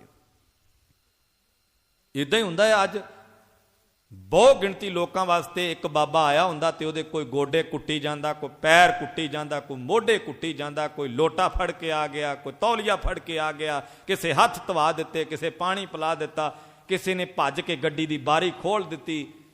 ਇਹਨੂੰ ਕਹਿੰਦੇ ਨੇ ਬਹੁ ਗਿਣਤੀ ਉਸ ਬਾਬੇ ਨੂੰ ਪੂਜਣ ਵਾਲੀ। ਪਰ ਉੱਥੇ ਇੱਕ ਹੀ ਆ ਕੇ ਇਹ ਗੱਲ ਕਹਿ ਦੇਵੇ ਕਿ ਬਾਬਾ ਨਾਨਕ ਵੀ ਇਦਾਂ ਹੀ ਕਰਦਾ ਰਿਹਾ, ਉਹਦੇ ਤੇ ਲੋਕਾਂ ਦੀਆਂ ਨਜ਼ਰਾਂ ਟਿਕ ਜਾਣਗੀਆਂ ਤੇ ਬਾਬਾ ਕਹੇਗਾ, ਜੇ ਅੱਜ ਇਹ ਬੱਚਾ ਇਹ ਗੱਲ ਕਹਿ ਸਕਦਾ ਨਾ ਤੇ ਬਹੁਤ ਬੱਚੇ ਮੈਨੂੰ ਗਾਂ ਵੀ ਮੇਰਾ ਰਾਹ ਰੋਕਣ ਵਾਸਤੇ ਤਿਆਰ ਹੋਣਗੇ, ਇਸ ਲਈ ਇਹਨੂੰ ਰਾਹ ਚੋਂ ਪਾਸੇ ਕੀਤਾ ਜਾਵੇ। ਪੰਡਤ ਹਰਦਿਆਲ ਨੂੰ ਜਾ ਕੇ ਘਰ ਨੀਂਦ ਨਹੀਂ ਆਈ, ਉਹਨੂੰ ਨੀਂਦ ਨਹੀਂ ਆਈ ਕਿ ਮੈਨੂੰ ਨਾਨਕ ਨੇ ਕਿੰਨੇ ਸਵਾਲ ਕਰ ਦਿੱਤੇ ਹੈ। ਮਹਾਰਾਜ ਕਹਿੰਦੇ, ਪੰਡਤ ਜੀ ਇਹ ਕੱਚੇ ਧਾਗੇ ਦਾ ਜਨੇਊ ਮੈਂ ਗਲ ਵਿੱਚ ਨਹੀਂ ਪਾਉਣਾ, ਜੇ ਤੁਹਾਡੇ ਕੋਲ ਪੱਕਾ ਜਨੇਊ ਹੈਗਾ ਨਾ ਤੇ ਮੇਰੇ ਗਲ ਵਿੱਚ ਪਾ ਦਿਓ, ਨਹੀਂ ਤੇ ਮੇਰੇ ਆਹ ਜਨੇਊ ਦੀ ਮੈਨੂੰ ਜ਼ਰੂਰਤ ਨਹੀਂ ਹੈ। ਉਹ ਪਤਾ ਕਿਹੜਾ ਜਨੇਊ ਮੰਗਿਆ ਸੀ? ਕਹਿੰਦੇ ਮੈਨੂੰ ਉਹ ਜਨੇਊ ਚਾਹੀਦਾ, ਪਹਿਲੀ ਗੱਲ ਜਿਹਦੇ ਵਿੱਚ ਦਇਆ ਹੋਵੇ। ਉਹ ਜਨੇਊ ਚਾਹੀਦਾ ਜਿਸ ਜਨੇਊ ਦੇ ਵਿੱਚ ਦਇਆ ਹੋਵੇ ਤੇ ਜਿਸ ਜਨੇਊ ਵਿੱਚ ਸੰਤੋਖ ਹੋਵੇ, ਜਿਸ ਜਨੇਊ ਵਿੱਚ ਜਤ ਕਿਰਦਾਰ ਹੋਵੇ, ਜਿਸ ਜਨੇਊ ਵਿੱਚ ਸਚਾਈ ਹੋਵੇ। ਤੇ ਜੇ ਪੰਡਤ ਜੀ ਇਹ ਜਨੇਊ ਹੈਗਾ ਤੁਹਾਡੇ ਕੋਲ ਤੇ ਮੇਰੇ ਗਲ ਵਿੱਚ ਪਾ ਦਿਓ। ਹਈ ਤਾਂ ਪਾਂਡੇ ਘੱਤ, ਘੱਤ ਦਾ ਅਰਥ ਹੈ ਪਾ ਦੇ, ਹਈ ਦਾ ਅਰਥ ਜੇ ਤੇਰੇ ਕੋਲ ਹੈਗਾ ਤੇ ਇਹ ਮੇਰੇ ਗਲ ਵਿੱਚ ਪਾ ਦੇ, ਤੇ ਜਿਹੜਾ ਤੂੰ ਧਾਗੇ ਦਾ ਜਨੇਊ ਲੈ ਕੇ ਆ ਗਿਆ ਨਾ, ਇਹ ਮੈਂ ਪਾਉਣਾ ਨਹੀਂ।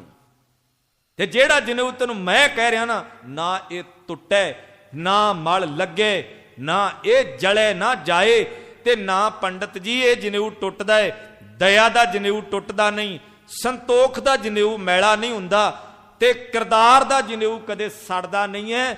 ਮੈਂ ਤੁਹਾਨੂੰ ਇਹ ਕਹਿਣਾ ਚਾਹੁੰਦਾ ਵੀ ਜੇ ਤੁਹਾਡੇ ਕੋਲੇ ਆਹ ਜਨੇਊ ਹੈਗਾ ਤੇ ਮੇਰੇ ਗਲ ਵਿੱਚ ਪਾ ਦਿਓ, ਨਹੀਂ ਤੇ ਜਿਹੜਾ ਜਨੇਊ ਤੁਸੀਂ ਲੈ ਕੇ ਆਏ ਇਹ ਮੈਨੂੰ ਪ੍ਰਵਾਨ ਨਹੀਂ ਹੈ। ਸਵਾਲ ਕੀਤੇ ਵੀ ਇਹ ਬੰਦੇ ਦੇ ਨਾਲ ਜਾਂਦਾ ਹੈ ਕਿ ਬੰਦਾ ਜਦੋਂ ਸੜ ਜਾਂਦਾ ਹੈ, ਪੰਡਤ ਜੀ ਇਹ ਜਨੇਊ ਸੜਦਾ ਨਹੀਂ ਹੈ? ਕਹਿੰਦੇ ਸੜ ਜਾਂਦਾ ਹੈ। ਟੁੱਟਦਾ ਨਹੀਂ ਹੈ? ਟੁੱਟ ਜਾਂਦਾ ਹੈ। ਇਹ ਮੈਲਾ ਨਹੀਂ ਹੁੰਦਾ? ਕਹਿੰਦੇ ਮੈਲਾ ਵੀ ਹੋ ਜਾਂਦਾ ਹੈ। ਫਿਰ ਕਹਿੰਦੇ ਮੈਨੂੰ ਤਾਂ ਉਹ ਜਨੇਊ ਚਾਹੀਦਾ ਜਿਹੜਾ ਨਾ ਟੁੱਟਦਾ ਹੋਵੇ, ਨਾ ਸੜਦਾ ਹੋਵੇ, ਨਾ ਮੈਲਾ ਹੁੰਦਾ ਹੋਵੇ। ਉਹ ਜਨੇਊ ਹੈ ਆਤਮਾ ਦੇ ਵਿੱਚ ਦਇਆ ਆ ਜਾਣੀ, ਸੰਤੋਖ ਆ ਜਾਣਾ, ਸਚਾਈ ਆ ਜਾਣੀ, ਕਿਰਦਾਰ ਆ ਜਾਣਾ, ਦਇਆ ਕਪਾਹ।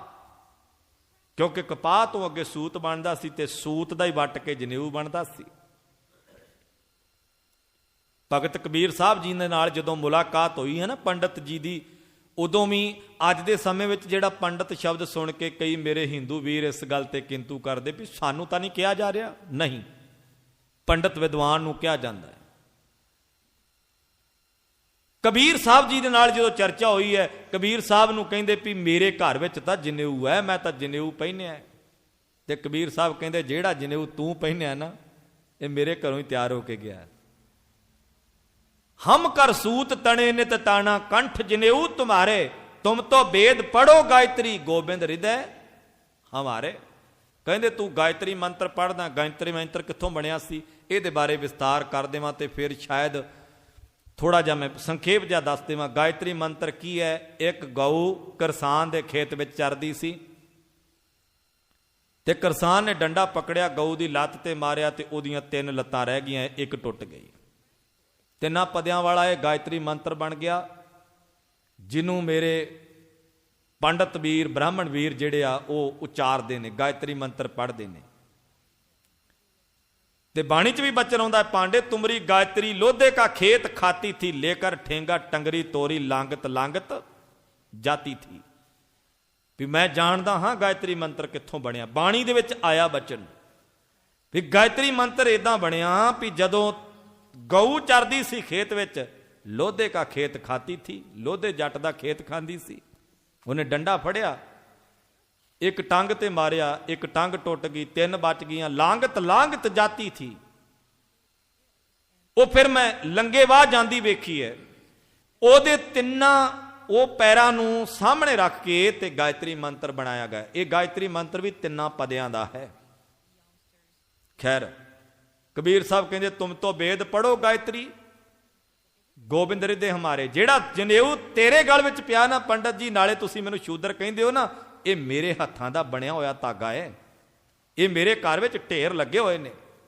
ਹਮ ਕਰ ਸੂਤ ਤਣੇ ਨਿਤ ਤਾਣਾ, ਕਿਉਂਕਿ ਕਬੀਰ ਜੀ ਕੱਪੜਾ ਬੁਣਨ ਦਾ, ਖੱਡੀਆਂ ਤੇ ਕੱਪੜਾ ਬੁਣਦੇ ਸੀ, ਸੂਤ ਬਣਾਉਂਦੇ ਸੀ। ਗੁਰੂ ਨਾਨਕ ਪਾਤਸ਼ਾਹ ਜੀ ਨੇ ਆਖਿਆ ਸੂਤ ਦਾ ਜਿਹੜਾ ਜਨੇਊ ਆ ਇਹ ਮੇਰੇ ਗਲ ਵਿੱਚ ਨਾ ਪਾਇਓ, ਇਹਦੀ ਮੈਨੂੰ ਲੋੜ ਨਹੀਂ ਹੈ। ਜੇ ਪਾਉਣਾ ਵੀ ਚਾਹੁੰਦੇ ਹੋ ਨਾ, ਪਹਿਲਾਂ ਮੇਰੀ ਭੈਣ ਦੇ ਗਲ ਵਿੱਚ ਪਾ ਦਿਓ। ਇੱਥੇ ਭੈਣ ਬੇਬੇ ਨਾਨਕੀ ਦੇ ਬਾਰੇ ਥੋੜਾ ਜਿਹਾ ਸੰਖੇਪ ਜਿਹਾ ਮੈਂ ਦੱਸ ਦੇਵਾਂ। ਗੁਰੂ ਨਾਨਕ ਸਾਹਿਬ ਜੀ ਦੀ ਵੱਡੀ ਭੈਣ ਹੈ। ਭੈਣੋਂ ਸਾਰੀ ਜ਼ਿੰਦਗੀ ਗੁਰੂ ਨਾਨਕ ਪਾਤਸ਼ਾਹ ਜੀ ਦੀ ਸੇਵਾ ਕੀਤੀ ਹੈ। ਗੁਰੂ ਨਾਨਕ ਪਾਤਸ਼ਾਹ ਜੀ ਦੀ ਵੱਡੀ ਭੈਣ ਸੀ ਤੇ ਤਾਬਿਆਦਾਰ ਬਣ ਕੇ ਰਹੀ ਹੈ। ਗੁਰੂ ਨਾਨਕ ਸਾਹਿਬ ਜੀ ਦੀ ਇਸ ਭੈਣ ਦੇ ਘਰ ਕੋਈ ਧੀ ਨਹੀਂ, ਕੋਈ ਪੁੱਤਰ ਨਹੀਂ, ਇਹਨੇ ਕਿਸੇ ਬਾਬੇ ਦੇ ਕੋਲ ਜਾ ਕੇ ਅਰਦਾਸ ਨਹੀਂ ਕਰਾਈ। ਧਿਆਨ ਨਾਲ ਸਮਝਿਓ, ਬੇਬੇ ਨਾਨਕੀ ਦੇ ਘਰ ਔਲਾਦ ਨਹੀਂ ਹੋਈ, ਕੋਈ ਧੀ ਪੁੱਤਰ ਨਹੀਂ ਸੀ, ਕੋਈ ਅਰਦਾਸ ਨਹੀਂ ਕਰਾਈ, ਕੋਈ ਕਿਸੇ ਤੋਂ ਸੇਬ ਨਹੀਂ ਝੋਲੀ ਚ ਪਵਾਇਆ, ਕੋਈ ਪਿਆਰ ਨਹੀਂ ਲਿਆ ਕਿਸੇ ਬਾਬੇ ਦੇ ਕੋਲ ਜਾ ਕੇ, ਰੱਬ ਦੇ ਭਾਣੇ ਚ ਰਹੀ ਹੈ। ਅੱਜ ਦਾ ਸਮਾਂ ਵੇਖ ਲਓ ਤੁਸੀਂ ਕੀ ਬਣ ਰਿਹਾ ਹੈ, ਅੱਜ ਦੇ ਹਾਲਾਤ ਵੇਖ ਲਓ। ਸਮੇਂ ਦੇ ਵਿੱਚ ਰਹਿ ਕੇ ਮੈਂ ਗੱਲ ਕਰਦਿਆਂ ਸੰਖੇਪ ਜੀ, ਗੁਰੂ ਨਾਨਕ ਪਾਤਸ਼ਾਹ ਜੀ ਨੇ ਜਨੇਊ ਪਾਉਣ ਤੋਂ ਜਦੋਂ ਨਾ ਕੀਤੀ ਹੈ, ਮਹਾਰਾਜ ਨੇ ਹੱਥ ਫੜ ਲਿਆ, ਜਨੇਊ ਨਹੀਂ ਪਾਇਆ। ਬੜੇ ਲੋਕ ਇਕੱਠੇ ਹੋਏ, ਸਾਰਿਆਂ ਨੇ ਚਰਚਾ ਕੀਤੀ ਕਿ ਨਾਨਕ ਨੂੰ ਇਦਾਂ ਨਹੀਂ ਸੀ ਕਰਨਾ ਚਾਹੀਦਾ। ਜਦੋਂ ਲੋਕਾਂ ਨੇ ਸਵਾਲ ਕੀਤੇ ਨਾ ਵੀ ਨਾਨਕ ਤੂੰ ਇਦਾਂ ਕਿਉਂ ਕੀਤਾ, ਨਾਨਕ ਤੂੰ ਜਨੇਊ ਕਿਉਂ ਨਹੀਂ ਪਾਇਆ, ਪੰਡਤ ਨੇ ਆਖਿਆ ਨਾਨਕ ਤੂੰ ਜਨੇਊ ਕਿਉਂ ਨਹੀਂ ਪਾਇਆ, ਗੁਰੂ ਨਾਨਕ ਸਾਹਿਬ ਕਹਿੰਦੇ ਵੀ ਮੈਂ ਇਸ ਕਰਕੇ ਨਹੀਂ ਜਨੇਊ ਪਾਇਆ। ਜਿਹੜਾ ਜਵਾਬ ਗੁਰੂ ਨਾਨਕ ਪਾਤਸ਼ਾਹ ਜੀ ਦਿੰਦੇ ਨੇ ਨਾ ਵੀ ਜਨੇਊ ਕਿਉਂ ਨਹੀਂ ਪਾਇਆ, ਉਹਨੂੰ ਆਪਾਂ ਕੱਲ ਦੇ ਦੀਵਾਨਾਂ 'ਚ ਸਾਂਝਾ ਕਰਾਂਗੇ। ਗੁਰੂ ਕਿਰਪਾ ਕਰੇ। ਦਇਆ ਕਪਾ ਸੰਤੋਖ ਸੂਤ ਜਤ ਗੰਢੀ 7 ਵਟ, ਇਹ ਜਨੇਊ ਜੀ ਕਾ ਹਈ ਤਾਂ ਪਾਂਡੇ ਕੱਤ, ਨਾ ਇਹ ਟੁੱਟੇ ਨਾ ਮਲ ਲੱਗੇ, ਨਾ ਇਹ ਜਲੇ ਨਾ ਜਾਏ, ਧਨ ਸੋ ਮਾਨਸ ਨਾਨਕਾ ਜਿਲ ਗਲ ਚੱਲੇ ਪਾਏ। ਜਿਨ੍ਹਾਂ ਨੇ ਗਲ 'ਚ ਪਾ ਲਿਆ ਨਾ ਜਨੇਊ, ਦਇਆ ਦਾ, ਸੰਤੋਖ ਦਾ, ਧਰਮ ਦਾ, ਨੇਕੀ ਦਾ, ਸਚਾਈ ਦਾ, ਇਮਾਨਦਾਰੀ ਦਾ, ਜਿਨ੍ਹਾਂ ਦੇ ਗਲ ਵਿੱਚ ਜਨੇਊ ਇਹ ਪੈ ਗਿਆ, ਸਮਝੋ ਉਹ ਨਾ ਜੰਮਦੇ ਨੇ ਤੇ ਨਾ ਮਰਦੇ ਨੇ। ਇਹ ਸਦੀਵ ਕਾਲ ਜਨੇਊ ਨਾਲ ਰਹਿਣ ਵਾਲਾ ਹੈ। ਉਹ ਜਨੇਊ ਨਹੀਂ ਚਾਹੀਦਾ ਜਿਹੜਾ ਮਰਨ ਤੋਂ ਬਾਅਦ ਤੇਰੀ ਨਾਲ ਹੀ ਸੜ ਜਾਂਦਾ ਹੈ, ਮੈਲਾ ਹੋ ਜਾਂਦਾ ਹੈ, ਟੁੱਟ ਜਾਂਦਾ ਹੈ। ਉਹ ਜਨੇਊ ਦੀ ਜ਼ਰੂਰਤ नहीं है। गुरु नानक साहब जी ने पंडित जी नूं विस्तार दे नाल किवें समझाया, इस नूं आपां इस विचार नूं कल दे दीवाना च सरवण करांगे। आस करदा हां कि आप जी इसे तरह लगातार हाजरियां भर के इतिहास दी विचार, समय दे हालात, गुरबाणी दी विचार, अपनी स्वै पड़चोल ये आपां लगातार करते चलांगे। गुरु रहमत करे। जिन्नियां भी संगतां ने गुरु दे ताबियादार बन के हाजरी भरी है, सब दा धन्नवाद। भुल चुक दी खिमा बख्शणी। गुरु रहमत करे। असली दिहाड़ा मनाउणा ये होवेगा भी आपां बैठ के विचार नूं सुनना है। सो आओ जिथे आपां गुरु की बाणी नूं, गुरु के इतिहास नूं सुनिया है, आओ आपां अखीर ते 6 पौड़ियां नाम सब दा पाठ करके गुरु चरनां विच अरदास करके उस तो बाद चाह दा लंगर छक के आपां सारिਆਂ ने बड़े प्यार नाल घरां नूं जाना है।